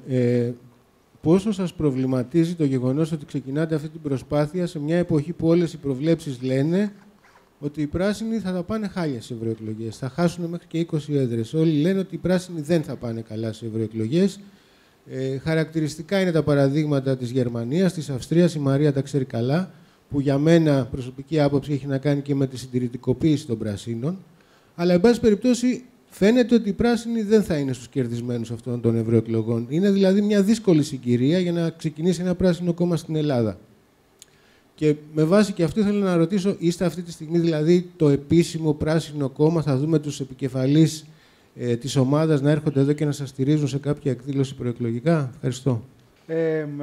Κύριε Γερεύη, είστε το Βερολίνο και θα είδατε, φαντάζομαι, ότι οι πράσινοι βγήκαν το πρώτο κόμμα στις τελευταίες εκλογές την προηγούμενη εβδομάδα με 29% και άνοδο 9 μονάδων.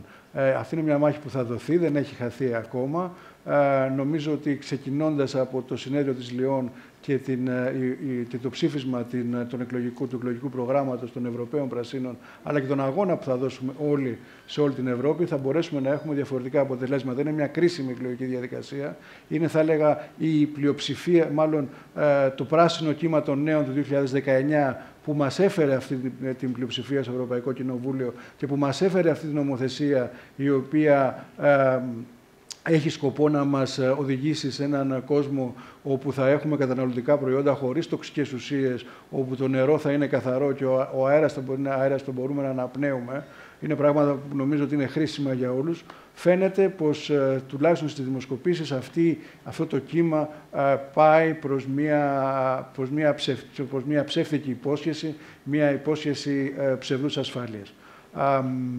Θα δούμε πώς θα γίνει. Εμείς θα το πολεμήσουμε και θα το πολεμήσουμε, θα αγωνιστούμε σε συνεργασία με το Ευρωπαϊκό Πράσινο Κόμμα και την Ευρωομάδα των Πρασίνων. Θα έρθουν εδώ βεβαίως και μαζί μας και με όποια άλλα πράσινα σχήματα υπάρχουν θα συνεργαστούμε. Δεν είμαστε το επίσημο Πράσινο Κόμμα. Εγώ όμως είμαι Ευρωβουλευτής των Πρασίνων και συμμετέχω στην προεκλογική καμπάνια όπως αυτή τέλος πάντων οργανώνεται και διαχειρίζεται και περιμένω τους συναδέλφους μου εδώ να στηρίξουν.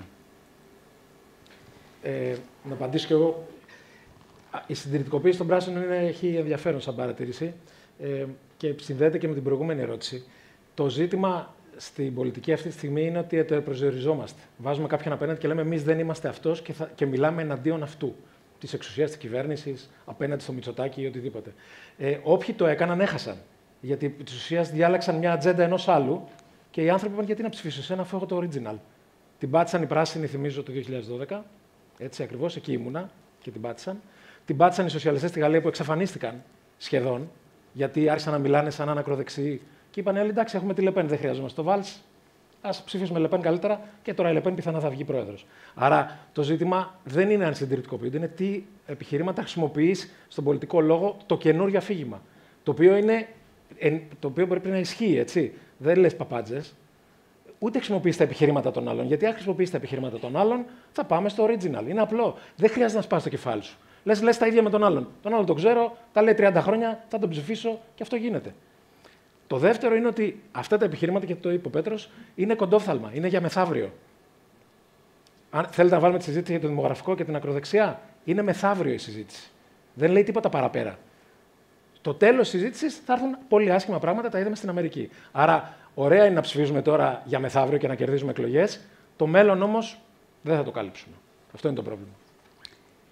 Και το μόνο που θέλω να προσθέσω εγώ είναι ότι αυτό που δεν πρέπει να ξεχνάμε είναι, αν δει κανείς σε ευρωπαϊκό επίπεδο τι γίνεται αυτή τη στιγμή, βλέπουμε ότι και μια σειρά από πολύ ισχυρά οικολογικά κινήματα, ειδικά από πλευράς νεολαίας, εγκαταλείπουν το δρόμο και βάζουν υποψηφιότητα για την Ευρωβουλή. Εγκαταλείπουν το δρόμο. Αυτό είναι το βασικό. Και αρχίζουν να πορεύονται ακριβώς με κατεύθυνση το Ευρωκοινοβούλιο και θα δούμε και στη συνέχεια τι θα προκύψει. Εγώ αυτά τα θεωρώ μηνύματα όχι μόνο ελπίδας, αλλά πολύ ισχυρά μηνύματα που δείχνουν ότι υπάρχει καρδιά που χτυπάει και ότι δεν μπορούμε να συγκρίνουμε από χώρα σε χώρα, γιατί οι συνθήκες είναι εντελώς διαφορετικές.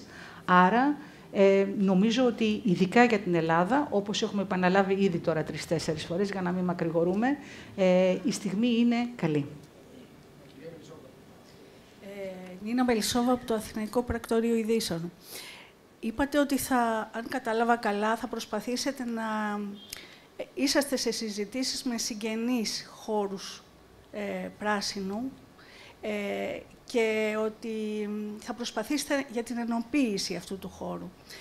Αλλά παράλληλα υπάρχουν οικολογικές ευαισθησίες και σε άλλα κόμματα.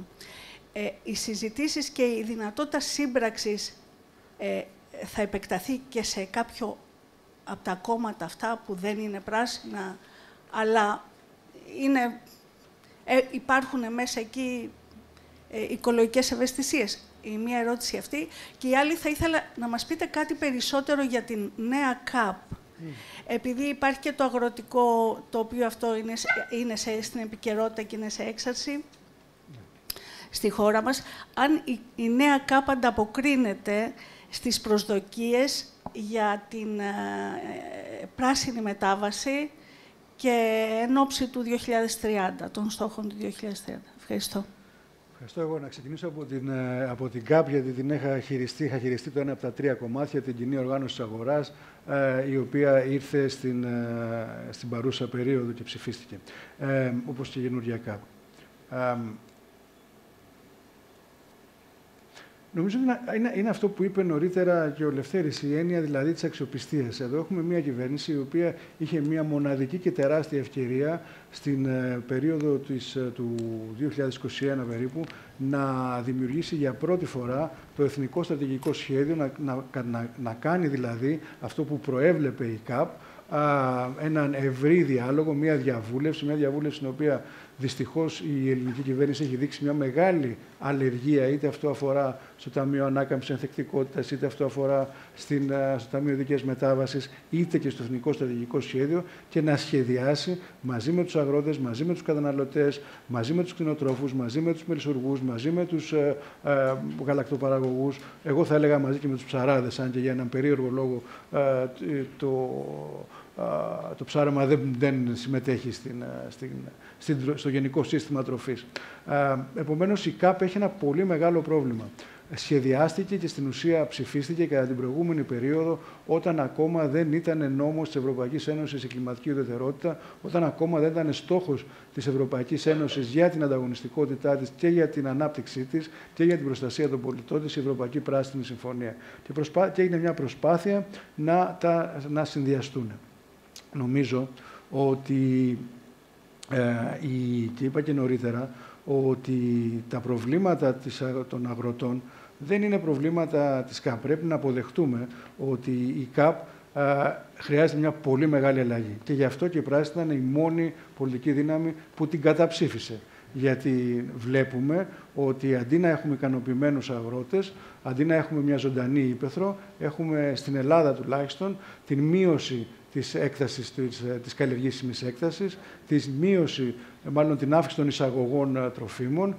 Έχουμε περίπου 2% του συνολικού τζίρου από τα προϊόντα υψηλής ποιότητας, ενώ στην Ιταλία έχουμε 33%.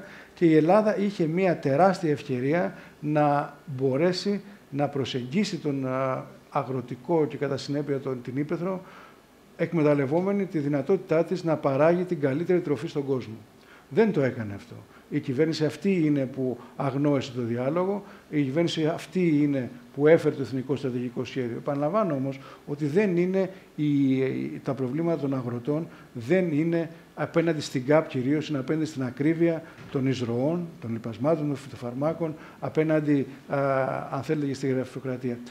Να βάλουμε όμως και μια διαφορετική διάσταση που πολλές φορές την ξεχνάμε. Αυτή τη στιγμή έχουμε μια αγροτική εξέγερση και στις ΗΠΑ με ένα πολύ συγκεκριμένο πρόσημο που προφανώς είναι υπέρ της υποψηφιότητας του κυρίου Τραμπ, και έχουμε και μια εξέγερση των αγροτών στην Ινδία, όπου δεν έχουν ΚΑΠ.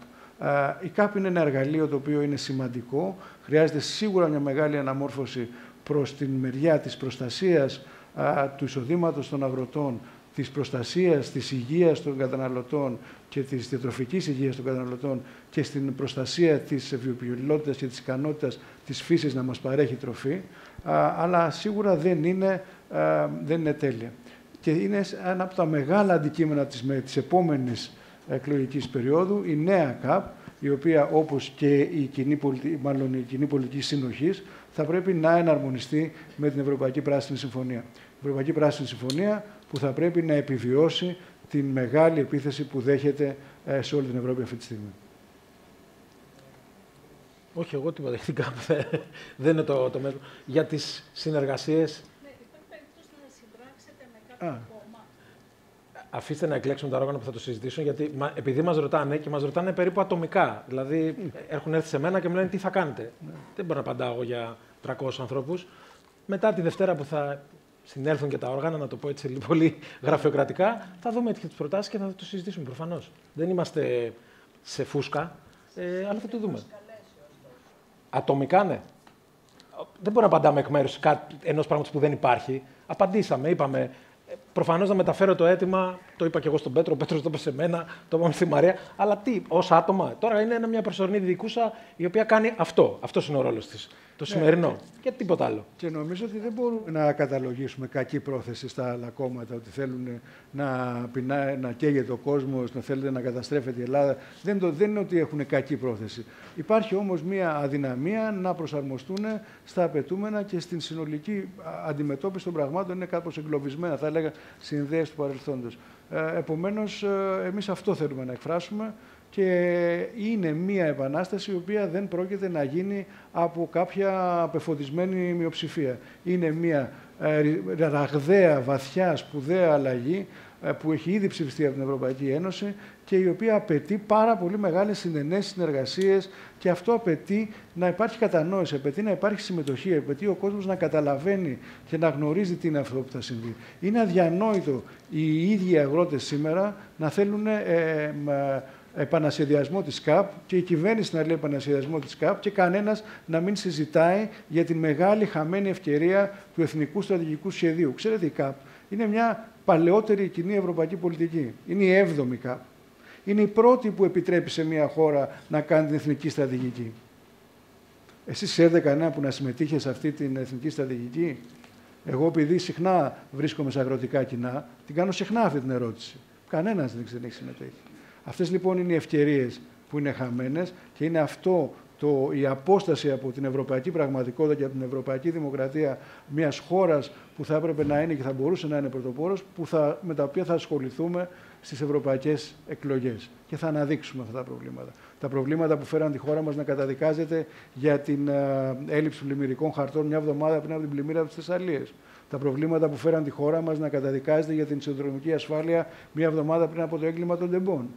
Τα προβλήματα που φέραν τη χώρα μας, μάλλον το Ευρωπαϊκό Κοινοβούλιο, να φτηριάζει την κατάσταση της χώρας μας στην εξεταστική που βλέπουμε, και να μην ξεχνάμε και το ναυάγιο της Πύλου και όλα αυτά τα πράγματα. Αυτά πρέπει να αναδείξουμε, να μπορέσουμε και εμείς να συμβάλλουμε, να δείξουμε ότι εδώ είμαστε μέρος μιας ένωσης, η οποία είναι σε ένα επίπεδο και εμείς είμαστε σε ένα διαφορετικό. Πώς θα έρθουμε πιο κοντά?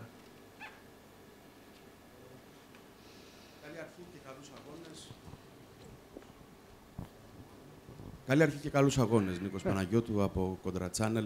Είχαμε πλειάδα περιπτώσεων κατά τις προηγούμενες δεκαετίες εδώ στη χώρα μας, όπου κινήσεις πολιτών, κόμματα, ακόμη και διασημότητες είχαν προσπαθήσει να γυρίσουν το βλέμμα του λαού προς τα ζητήματα τα οικολογικά.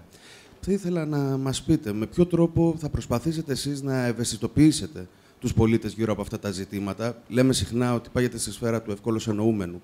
Το ότι μας αφορά όλους, άρα όλοι θα έπρεπε να είμαστε ευαισθητοποιημένοι. Βλέπουμε ότι δεν συμβαίνει.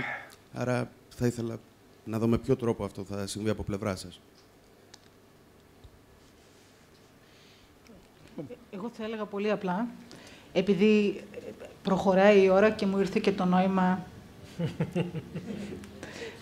Λοιπόν, μιλώντας πολύ απλά με πολύ συγκεκριμένο τρόπο, για πολύ συγκεκριμένες λύσεις και απευθύνοντας ακριβώς το λόγο και ανταποκρινόμενοι στον κόσμο με τα προβλήματα τα οποία αντιμετωπίζει στην καθημερινότητά του.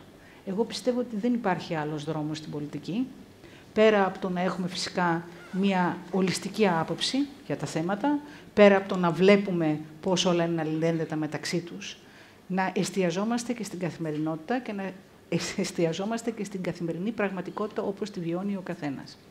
Γι' αυτό εγώ μίλησα πριν, παραδείγματος χάριν, για τα χιλιάδες άτομα τα οποία αυτή τη στιγμή θέλουν να αναβαθμίσουν, παραδείγματος χάριν, την κατοικία τους. Αλλά όπως είπα και πριν, μπορεί ίσως και να βρουν την επιδότηση, αλλά δεν παίρνουν δάνειο. Και γι' αυτό μίλησα και για ένα τεράστιο εξοικονομώ, στο οποίο δεν στηνόμαστε στην ουρά να περιμένουμε πότε θα έρθει η σειρά μας, αλλά ίσως κάποια στιγμή, σύντομα, έρχεται ο Δήμος να μας χτυπήσει την πόρτα και να μας πει ότι τον επόμενο μήνα, τον επόμενο χρόνο ερχόμαστε στη γειτονιά σας και αυτές είναι οι προοπτικές για να μπορέσετε να συμμετέχετε.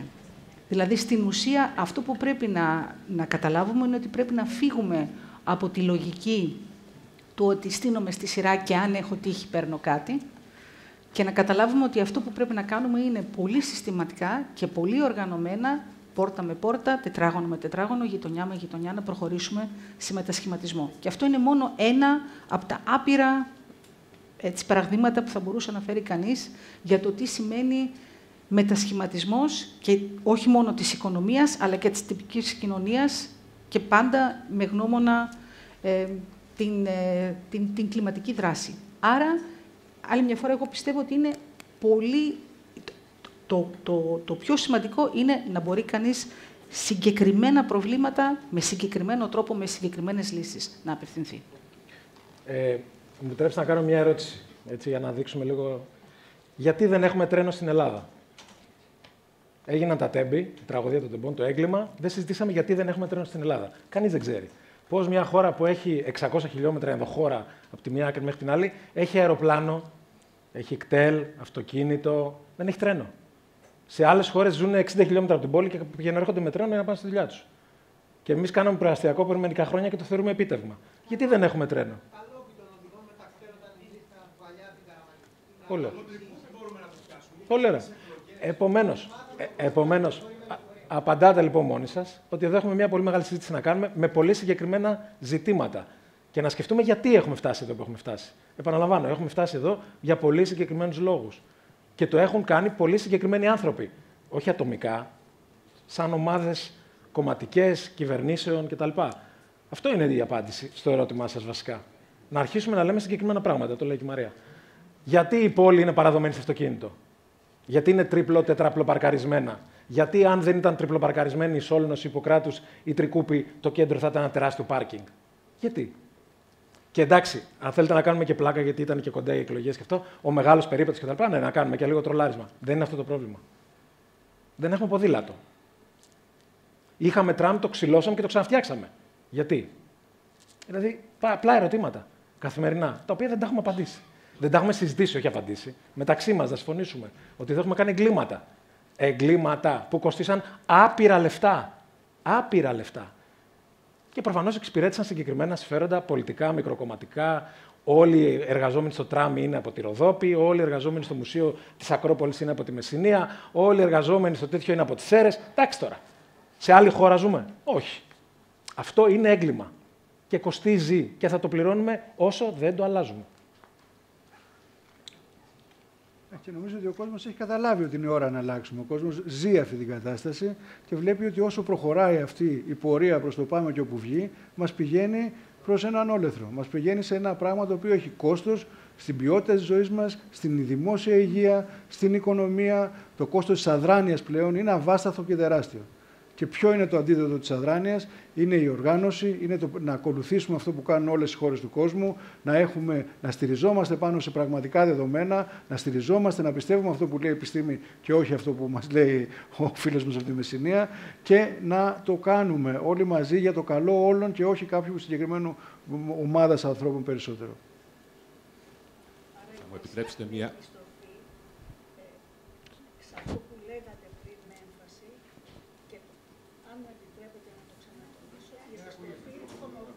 Η επιστροφή στον ορθό λόγο είναι μια σωστός. Και τον κατανοητό. Ναι. Και τον κατανοητό. Και αυτό γιατί η Ευρωπαϊκή Ένωση έχει μερίδιο της ευθύνης στο ότι δεν είναι κατανοητός ο λόγος. Ναι, εντάξει, εμείς δεν εκπροσωπούμε την Ευρωπαϊκή Ένωση. Ναι. Παρακαλώ. Θα μου επιτρέψετε μία μη δημοσιογραφική ερώτηση. Συγγνώμη.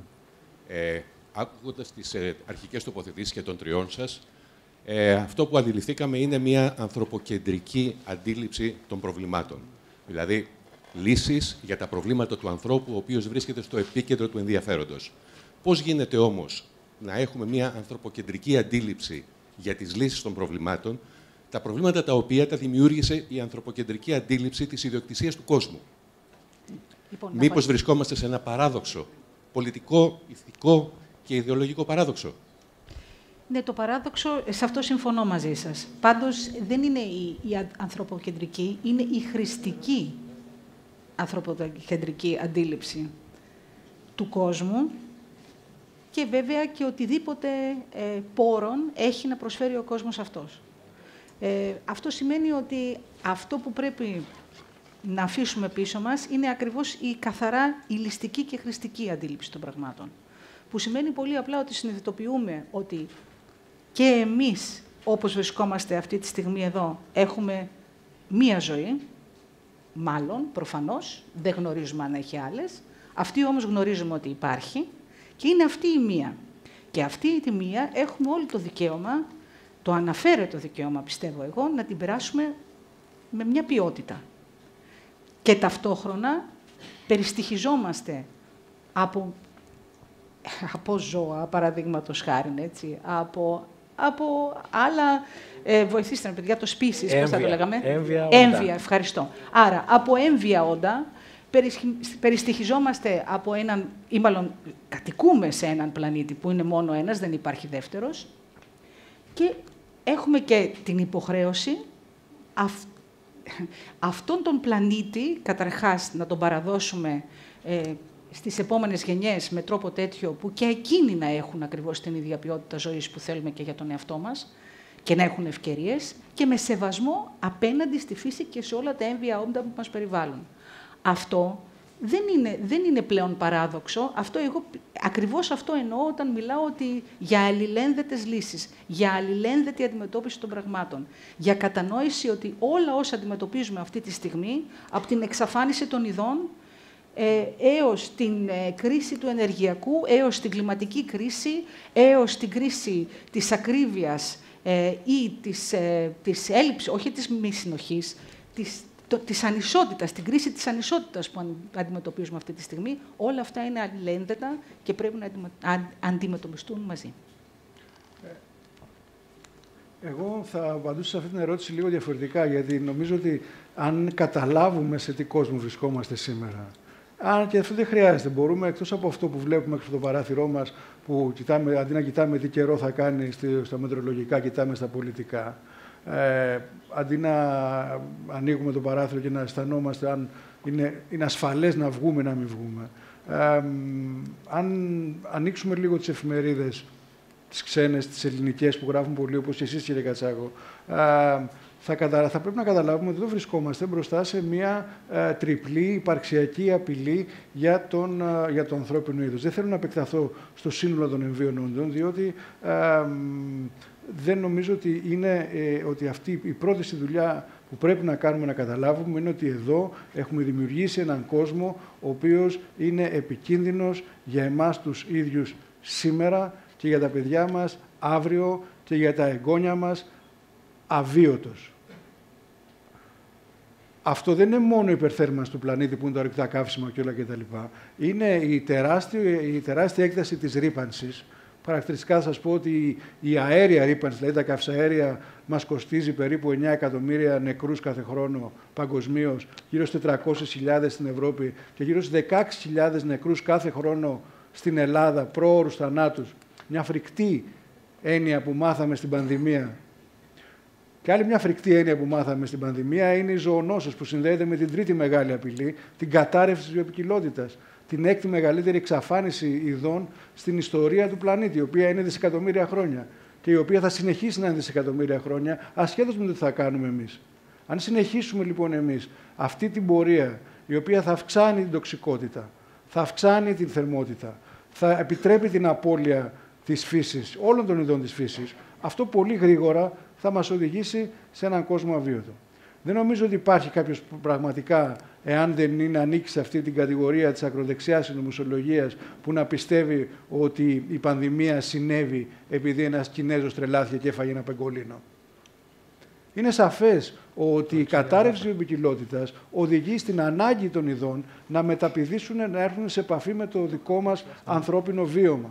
Και οι ζωονόσες είναι δυστυχώς οι ζωονόσες επιδημίες, οι οποίες γίνονται και επιδημίες, είναι δυστυχώς μια συνθήκη η οποία έχει την ίδια συμπεριφορά με τα ακραία καιρικά φαινόμενα. Γίνεται συχνότερη και σφοδρότερη. Αν ξεκινήσουμε από τα τέλη του 20ου αιώνα με το AIDS και πάμε στο έμπολα, στο SARS, στο MARS, στη γρίπη των πτηνών, στη γρίπη της καμήλας, θα δούμε ότι αυτά συμβαίνουν με κορονίδα βέβαια, τον κορονοϊό και ό,τι έρχεται αργότερα. Απέναντι λοιπόν σε αυτά τα πράγματα πρέπει πολύ γρήγορα να οικοδομήσουμε ένα κράτος ασφάλειας, ένα κράτος όχι παλιά που λέγαμε πρόνοιας, ένα κράτος κοινωνικής ασφάλειας, κλιματικής ασφάλειας, ένα κράτος κλιματικής πρόνοιας. Και δεν είναι μόνο οι πανδημίες, οι οποίες είδαμε ότι μόνο ένα σοβαρό, ισχυρό, στιβαρό δημόσιο σύστημα υγείας μπορεί να προστατεύσει τον πληθυσμό. Είναι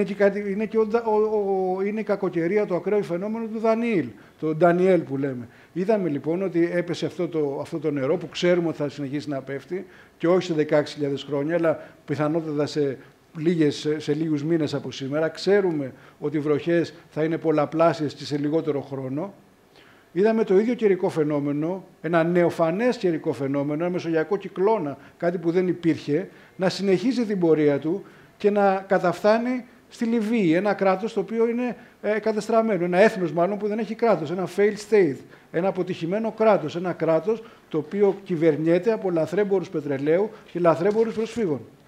Με καμία οργανωμένη πολιτεία, καμία οργανωμένη πολιτική προστασία και εκεί στοίχησε δεκάδες χιλιάδες νεκρούς, όπως και η πανδημία. Όπως όλες αυτές τις συνθήκες χρειάζονται μια πολιτεία η οποία είναι στραμμένη πάνω στον άνθρωπο. Έτσι θα κινητοποιήσουμε τους ανθρώπους και έτσι θα σώσουμε και την υπόλοιπη φύση γύρω μας. Αυτή είναι η πρώτη μας προτεραιότητα. Καλησπέρα, Σιούμπορας από τον Αθήνα 984. Σε 4 μήνες έχουμε τις ευρωεκλογές και θα ήθελα να ρωτήσω πόσο κοντά ή μακριά είναι ο κόσμος από το Πράσινο Κόμμα που το 2009 είχε καταφέρει να εκλέξει ευρωβουλευτή και πόσο κοντά ή μακριά ή τι τον διαφοροποιεί από τα υπόλοιπα πράσινα κόμματα τα οποία διεκδίκησαν από τότε μέχρι και σήμερα την ψήφο των Ελλήνων χωρίς να έχουν καταφέρει να εισπράξουν κάποιο μεγάλο ποσοστό. Και μια δεύτερη ερώτηση, αν μπορεί να απαντηθεί, επειδή στον πράσινο χώρο και στον προοδευτικό χώρο γενικότερα υπάρχουν διαφορετικές προσεγγίσεις και συζητήσαμε πολύ για το θέμα της ενέργειας, αν τελικά η πυρηνική ενέργεια θα μπορούσε να χαρακτηριστεί πράσινη και αν θα μπορούσε να είναι μέρος της λύσης του ενεργειακού κόστους και της ενεργειακής επάρκειας. Κοιτάξτε, όσον αφορά το 2009, δεν θα έλεγα ότι είμαστε ούτε πιο κοντά ούτε πιο μακριά. Το 2009 το βίωσα άμεσα και στην ουσία οι ίδιες συνθήκες που υπήρχαν το 2009 υπάρχουν και σήμερα. Και ο ίδιος κόσμος που ψήφισε, που έδωσε την ψήφο του το 2009 είναι ακριβώς ο ίδιος κόσμος που μπορεί να ξαναδώσει την ψήφο του και σήμερα. Εφόσον βέβαια μπορέσουμε ακριβώς να μιλήσουμε άμεσα για κάποια προβλήματα, εφόσον βέβαια ακριβώς η αξιοπιστία για την οποία μιλήσαμε πριν μας αναγνωριστεί και εφόσον βέβαια μπορέσουμε μέσα στους επόμενους μήνες ακριβώς να οργώσουμε την Ελλάδα, να έχουμε τις ανάλογες επαφές, να μπορέσουμε ακριβώς να μιλήσουμε με τρόπο τέτοιο που όχι μόνο να ακουστούμε, αλλά και να γίνει και κατανοητό αυτό που λέμε σήμερα όλη την ώρα μέχρι και αυτή τη στιγμή. Τώρα, όσον αφορά την πυρηνική ενέργεια, φυσικά και όχι. Φυσικά και όχι και δεν νομίζω ότι χρειάζεται να βγάλω λόγο σχετικά με την πυρηνική ενέργεια. Νομίζω ότι, ή μάλλον όχι, πριν μίλησα ότι είναι ψέμα και ότι ή αυταπάτη στην καλύτερη περίπτωση, ότι υπάρχει η μία λύση. Η μία λύση η οποία θα είναι κάποια τεράστια υποδομή ή κάποια μία και μοναδική πηγή ενέργειας, η οποία κεντρικά θα μας λύσει όλα τα προβλήματα. Και αυτή είναι ακριβώς η ψεύτικη υπόσχεση της πυρηνικής ενέργειας, η οποία επανέρχεται και για την οποία πιστεύω ότι γνωρίζουμε όλοι ότι πέρα από οτιδήποτε άλλο μπορούμε να πούμε, και θα μπορούσα να σας δώσω και σειρά οικονομικών επιχειρημάτων γιατί δεν είναι λύση, ξεκινώντας από το πόσο κοστίζει μία τέτοια επένδυση, μέχρι και δεν εννοώ μόνο για να δημιουργηθεί, αλλά και για να επιδοτείται. Αυτό που ξεχνάμε είναι πάντα ότι είναι μια από τις πιο επιδοτούμενες μορφές ενέργειας που υπάρχουν, μέχρι βέβαια και το τέλος του κύκλου. Δηλαδή, τι αυτό σημαίνει για τον πλανήτη, αλλά αν αφήσουμε αυτά στην άκρη, πολύ απλά και τον κίνδυνο που νομίζω ότι αντιλαμβανόμαστε όλοι τι σημαίνει. Άρα, όχι, νομίζω ότι και ένα τελευταίο, γιατί πραγματικά η ερώτηση αυτή και το γεγονός ότι επιστρέφει η πυρηνική ενέργεια αυτή τη στιγμή και αυτό παρουσιάζεται ως λύση, προωθούμενη βέβαια και από κάποιες κυβερνήσεις στην Ευρώπη, δείχνει ακριβώς γιατί χρειάζεται ο άλλος δρόμος και γιατί χρειάζεται να συσπηρωθούμε και γιατί χρειάζεται τα συμφέροντα για τα οποία μίλησα πριν, τα συμφέροντα, τα τοπικά, τα συμφέροντα τοπικών κοινωνιών, τα συμφέροντα των πολιτών, αλλά και των μικρών επιχειρήσεων και των μεγάλων επιχειρήσεων και εταιριών, οι οποίες όμως αποβλέπουν ακριβώς στη δημιουργία άλλων υποδομών σε τοπικό επίπεδο και στη δημιουργία υποδομών τις οποίες μπορούμε να διαχειριζόμαστε οι ίδιοι, όπου όλοι γινόμαστε ιδιοκτήτες, όλοι γινόμαστε παραγωγοί, όλοι γινόμαστε ανεξάρτητοι ως ένα σημείο και όλοι μαζί γινόμαστε ένα κομμάτι της ενεργειακής πολιτικής του μέλλοντος, που δεν καταστρέφει το πλανήτη, που δεν καταστρέφει και εξαντλεί τους πόρους μας και που μας πηγαίνει μπροστά και σαν οικονομίες. Άρα νομίζω ότι αυτά όλα μας οδηγούν στο να καταλάβουμε άλλη μια φορά ότι η πυρηνική ενέργεια δεν μπορεί να είναι λύση. Με τη σύμφωνη γνώμη και τη δική σας, αν μπορώ, να δεχτείτε 2 ερωτήσεις ακόμα, να τις ρωτήσουν 2 δημοσιογράφοι συγχρόνως και να απαντήσετε και να το κλείσουμε, γιατί είναι σχεδόν 2 η ώρα. Ευχαριστώ πολύ. Γεια σας, Ανδρέας Βάγιας από το Άττικα. Καλή αρχή. Είπατε, είστε ένα πράσινο κόμμα, είπατε ότι βρίσκεστε στον ευρύτερο χώρο του κέντρου. Αναφερθήκατε και σε άλλα ζητήματα, είπατε για την ακρίβεια, είπατε για το κράτος δικαίου και τα δικαιώματα.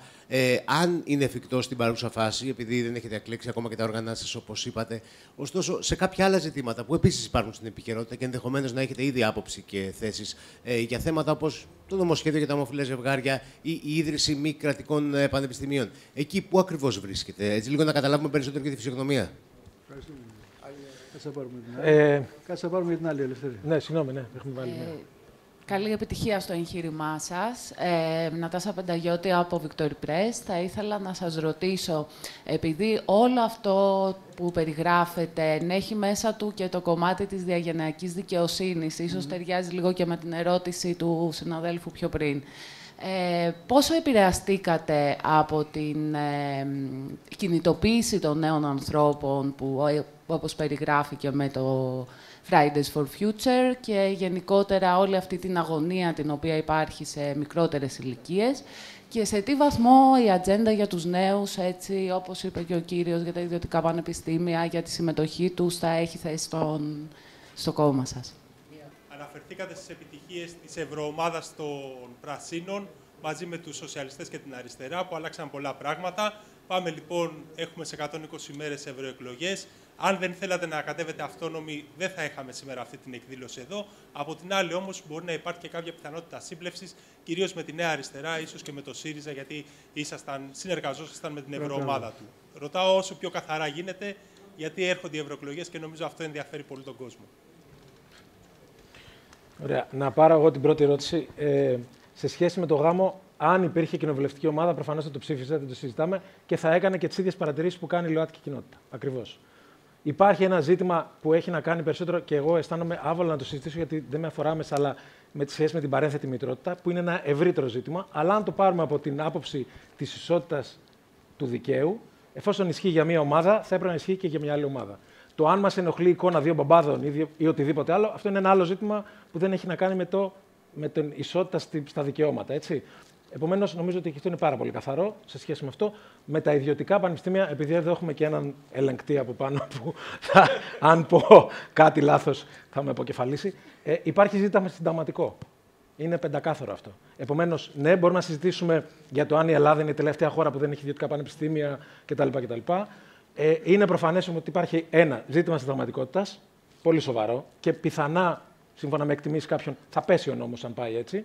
Το δεύτερο είναι ότι δεν συζητάμε άλλα ζητήματα. Π.χ. σε σχέση με αφορμή αυτό, και θα βάλω ένα προσωπικό παράδειγμα, γιατί είπε και η Μαρία. Εγώ έχω σπουδάσει στη Γαλλία με franchise που τα έδινε άδεια το Υπουργείο Εμπορίου στην Ελλάδα, θυμίζω κάποτε, σε δημόσιο πανεπιστήμιο. Δεν έχω αναγνωρίσει το πτυχίο μου.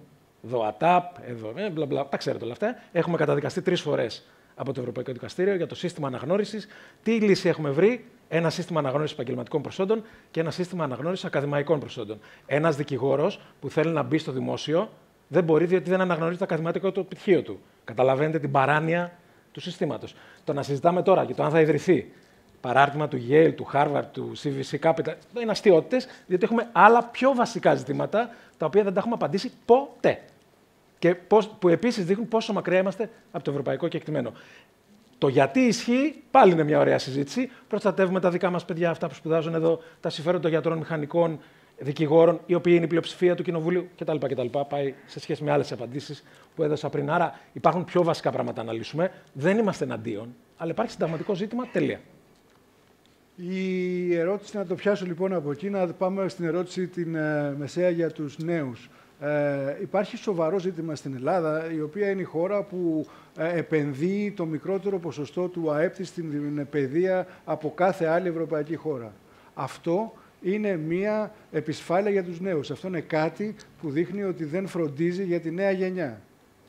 Αυτό είναι το σημαντικό μας πρόβλημα στην Ελλάδα με την παιδεία αυτή τη στιγμή. Και αυτό είναι, νομίζω, που θα προσπαθήσουμε και θέλουμε, και νομίζω όλοι μας. Η Μαρία εδώ έχει ξεκινήσει από το 2009, εγώ 10 χρόνια τώρα, ο Λευτέρης επίσης. Δεν είναι κάτι το οποίο κάνουμε για αυτή τη στιγμή. Είναι κάτι που θα προσπαθήσει να δώσει ένα χώρο στη νέα γενιά να μπει στην πολιτική, να πάρει την τύχη της στα χέρια της. Δεν υπάρχει σε κανένα κόμμα αυτή τη στιγμή μια δυναμική, εκτός ίσως από το Κομμουνιστικό Κόμμα, μια δυναμική νεολαία, η οποία να βρίσκεται στα πράγματα, που να της δίνουμε την αίσθηση ότι μπορούν και πρέπει να πάρουν την τύχη τους στα χέρια τους. Ναι, ήταν οι χιλιάδες νέοι που βγήκαν στους ευρωπαϊκούς δρόμους, εκατοντάδες χιλιάδες νέοι που διαμαρτυρήθηκαν δυναμικά και κινητοποιήθηκαν για να έχουμε αυτές τις νομοθεσίες σήμερα. Και ναι, είναι αυτό που θα πρέπει να δούμε και στην Ελλάδα. Μια νεολαία η οποία να μπορεί να έρθει. Εγώ τουλάχιστον δεν πρόκειται να είμαι ξανά υποψήφιος. Έχω περάσει, θα έχω συμπληρώσει, αν με το καλό είμαι, έχω ξανά την τιμή να επιδόσει, θα έχω συμπληρώσει 15 χρόνια στην πολιτική. Φτάνει. Όμως, εγώ είμαι ένας άνθρωπος ο οποίος το 2050 που συζητάμε για τις επιπτώσεις της κλιματικής κρίσης, επιπτώσεις οι οποίες είπα και πριν είναι πολύ δυσίωνες, εγώ θα είμαι 80 χρονών τότε. Δεν θα έχει μεγάλη σημασία. Έχουμε όμως παιδιά που τότε θα είναι στη δικιά μας ηλικία, παιδιά που γεννιούνται σήμερα, και θα γεννηθούν αύριο, τα οποία δεν έχουν καμία ευθύνη, δεν έχουν κάψει καθόλου πετρελαίο, δεν έχουν πετάξει καθόλου πλαστικό, δεν έχουν καμία ευθύνη για αυτό που θα τους ζητούμε εμείς, τους καταδικάζουμε εμείς να ζήσουμε. Αυτή λοιπόν η διαγενειακή δικαιοσύνη που αναφέρεται είναι κρίσιμη, και δεν είναι μόνο η διαγενειακή δικαιοσύνη, είναι η δικαιοσύνη που αφορά απέναντι στις άλλες χώρες, τις φτωχές χώρες κυρίως του παγκοσμίου νότου, όπως λέγεται, της Αφρικής, της Αφρικής που καίει το 4% των παγκοσμίων εκπομπών και υφίσταται σήμερα τις πλημμύρες και καταστροφές που λέγαμε πριν και που δεν έχει χρήματα να επενδύσει στην προσαρμογή, γιατί τα χρωστάει στο Διεθνές Νομισματικό Ταμείο, γιατί είναι σε μνημόνιο, γιατί έχει υποστεί την εκμετάλλευση που έχει υποστεί όλα αυτά τα χρόνια. Και βεβαίως είναι και η δικαιοσύνη η οποία υπάρχει μέσα στην κοινωνία μας, διότι μέσα στην κοινωνία μας δεν έχουμε όλοι το ίδιο μερίδιο ευθύνης για την εκπομπή διοξιδίου του άνθρακα, για την κατανάλωση πόρων και ούτω καθεξής. Ξέρουμε ότι στις δυτικές κοινωνίες το 10% των πλουσιότερων, των πιο οικονομικά εύρωστων, εκπέμπει το 50% των εκπομπών. Όταν λοιπόν λέμε για την μείωση των εκπομπών κατά 55% σε μέσο όρο στην Ευρώπη μέχρι το 2030 σε 7 χρόνια, δεν εννοούμε για όλους το ίδιο. Εννοούμε για μια προοδευτική φορολόγηση άνθρακα. Εννοούμε για την ιδέα ότι δεν μπορούμε να ζητάμε από ανθρώπους που βρίσκονται σε ενεργειακή φτώχεια να μειώσουν την κατανάλωσή τους. Πρέπει να πάμε να συνδράμουμε στους ανθρώπους που δεν μπορούν να επενδύσουν, δεν μπορούν να πάρουν το εξοικονομώ γιατί δεν είναι σχεδιασμένο γι' αυτό, γιατί δεν είναι bankable, δεν μπορούν να πάνε σε μια τράπεζα, όπως οι περισσότεροι Έλληνες πολίτες σήμερα, και να στηρίξουμε με δημόσιες δομικές επενδύσεις την απεξάρτηση των ανθρώπων από την παγίδα του άνθρακα και την απεξάρτηση από την ενεργειακή φτώχεια. Χρειαζόμαστε δήμους, οι οποίοι θα κάνουν ενεργειακές κοινότητες και θα μοιράσουν, θα έχουν κοινωνικές υπηρεσίες ρεύματος, δίνοντας στους πιο ευάλωτους δωρεάν ρεύμα. Όπως δίνουν σήμερα φτηνότερα στα κοινωνικά παντοπολία, όπως υπάρχουν κοινωνικά κριτήρια για τους παιδικούς σταθμούς.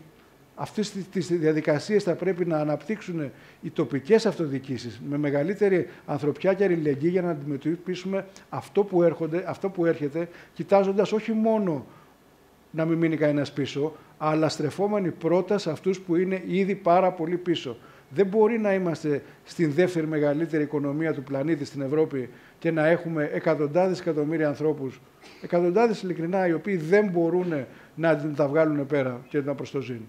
Υπάρχει μεγάλη ανάγκη για μεγάλες αλλαγές και σε αυτές πρέπει να σταθούμε. Εγώ ήμουνα εισηγητής στο Κοινωνικό Κλιματικό Ταμείο, ένα νόμο ορόσημο, ο οποίος είναι στην Ελλάδα παντελώς άγνωστος. Είναι η έννοια ότι ο φόρος άνθρακα, ότι θα πρέπει μάλλον τα κράτη-μέλη να σχεδιάσουν ένα κοινωνικό κλιματικό σχέδιο για να εξασφαλίσουν ότι οι πιο ευάλωτοι δεν θα πληγούν παραπάνω από την ακρίβεια του άνθρακα. Ότι θα υπάρχουν δηλαδή, θα γίνουν σχέδια που θα φροντίσουν όχι να δίνουμε επενδύσεις σε Τέσλα ή σε άλλα αυτοκίνητα ή σε μεγάλες, αλλά με κοινωνικά κριτήρια να επενδύσουμε στα σπίτια των ανθρώπων να είναι υγιή. Ποιος θα το κάνει αυτό στην Ελλάδα, ποιος είναι ο φορέας? Το Υπουργείο Περιβάλλοντος και Ενέργειας? Φαντάζομαι πως δεν έχει σοβαρές κοινωνικές υπηρεσίες. Ποιος θα το κάνει ακριβώς όταν έχουμε αυτούς τους δήμους? Αυτές λοιπόν είναι μεγάλες αλλαγές που πρέπει να κάνουμε πολύ γρήγορα, πολύ άμεσα, πολύ αποτελεσματικά και πάντα με το βλέμμα στο σύνολο και όχι στον καθέναν από εμάς. Την ερώτηση για τις συνεργασίες. Συνεργασίες. Συνεργασίες ποιες ήταν αυτές τώρα από όλες? Ήταν οι... μάλιστα. Και το Πασόκ. Όλοι Πασόκ είμαστε. Ναι. Κοιτάξτε, νομίζω ότι θα καταφέρουμε με την ομάδα που συγκροτείται, με τον κόσμο πραγματικά σειραίει και τον ευχαριστούμε για το ενδιαφέρον και για τη συμμετοχή στα κοινωνικά μας μέσα, στα τηλέφωνα, στα γραφεία μας. Υπάρχει ένα πάρα πολύ μεγάλο ενδιαφέρον από έναν κόσμο ο οποίος δίψαγε και διψάει να ακούσει μία πρόταση η οποία να είναι συγκροτημένη, σοβαρή και αυτονόητη για τα πράγματα που στη χώρα μας δεν γίνονται. Με αυτόν θα πορευτούμε και θα συμμετέχουμε σε ευρωεκλογές καταρχήν, σε όλες τις άλλες εκλογές κατά συνέχεια και η συζήτηση θα γίνεται με όρους προγραμματικών θέσεων, με όλους τους χώρους οι οποίοι πιστεύουν στον ορθό λόγο, πιστεύουν στο κράτος δικαίου και πιστεύουν και στην επιστημονική πραγματικότητα της κρίσης που ζούμε. Σας ευχαριστούμε πάρα πολύ για την συμμετοχή, για την προσοχή. Καλό αγώνα σε όλους, καλή δύναμη και ας περάσουμε...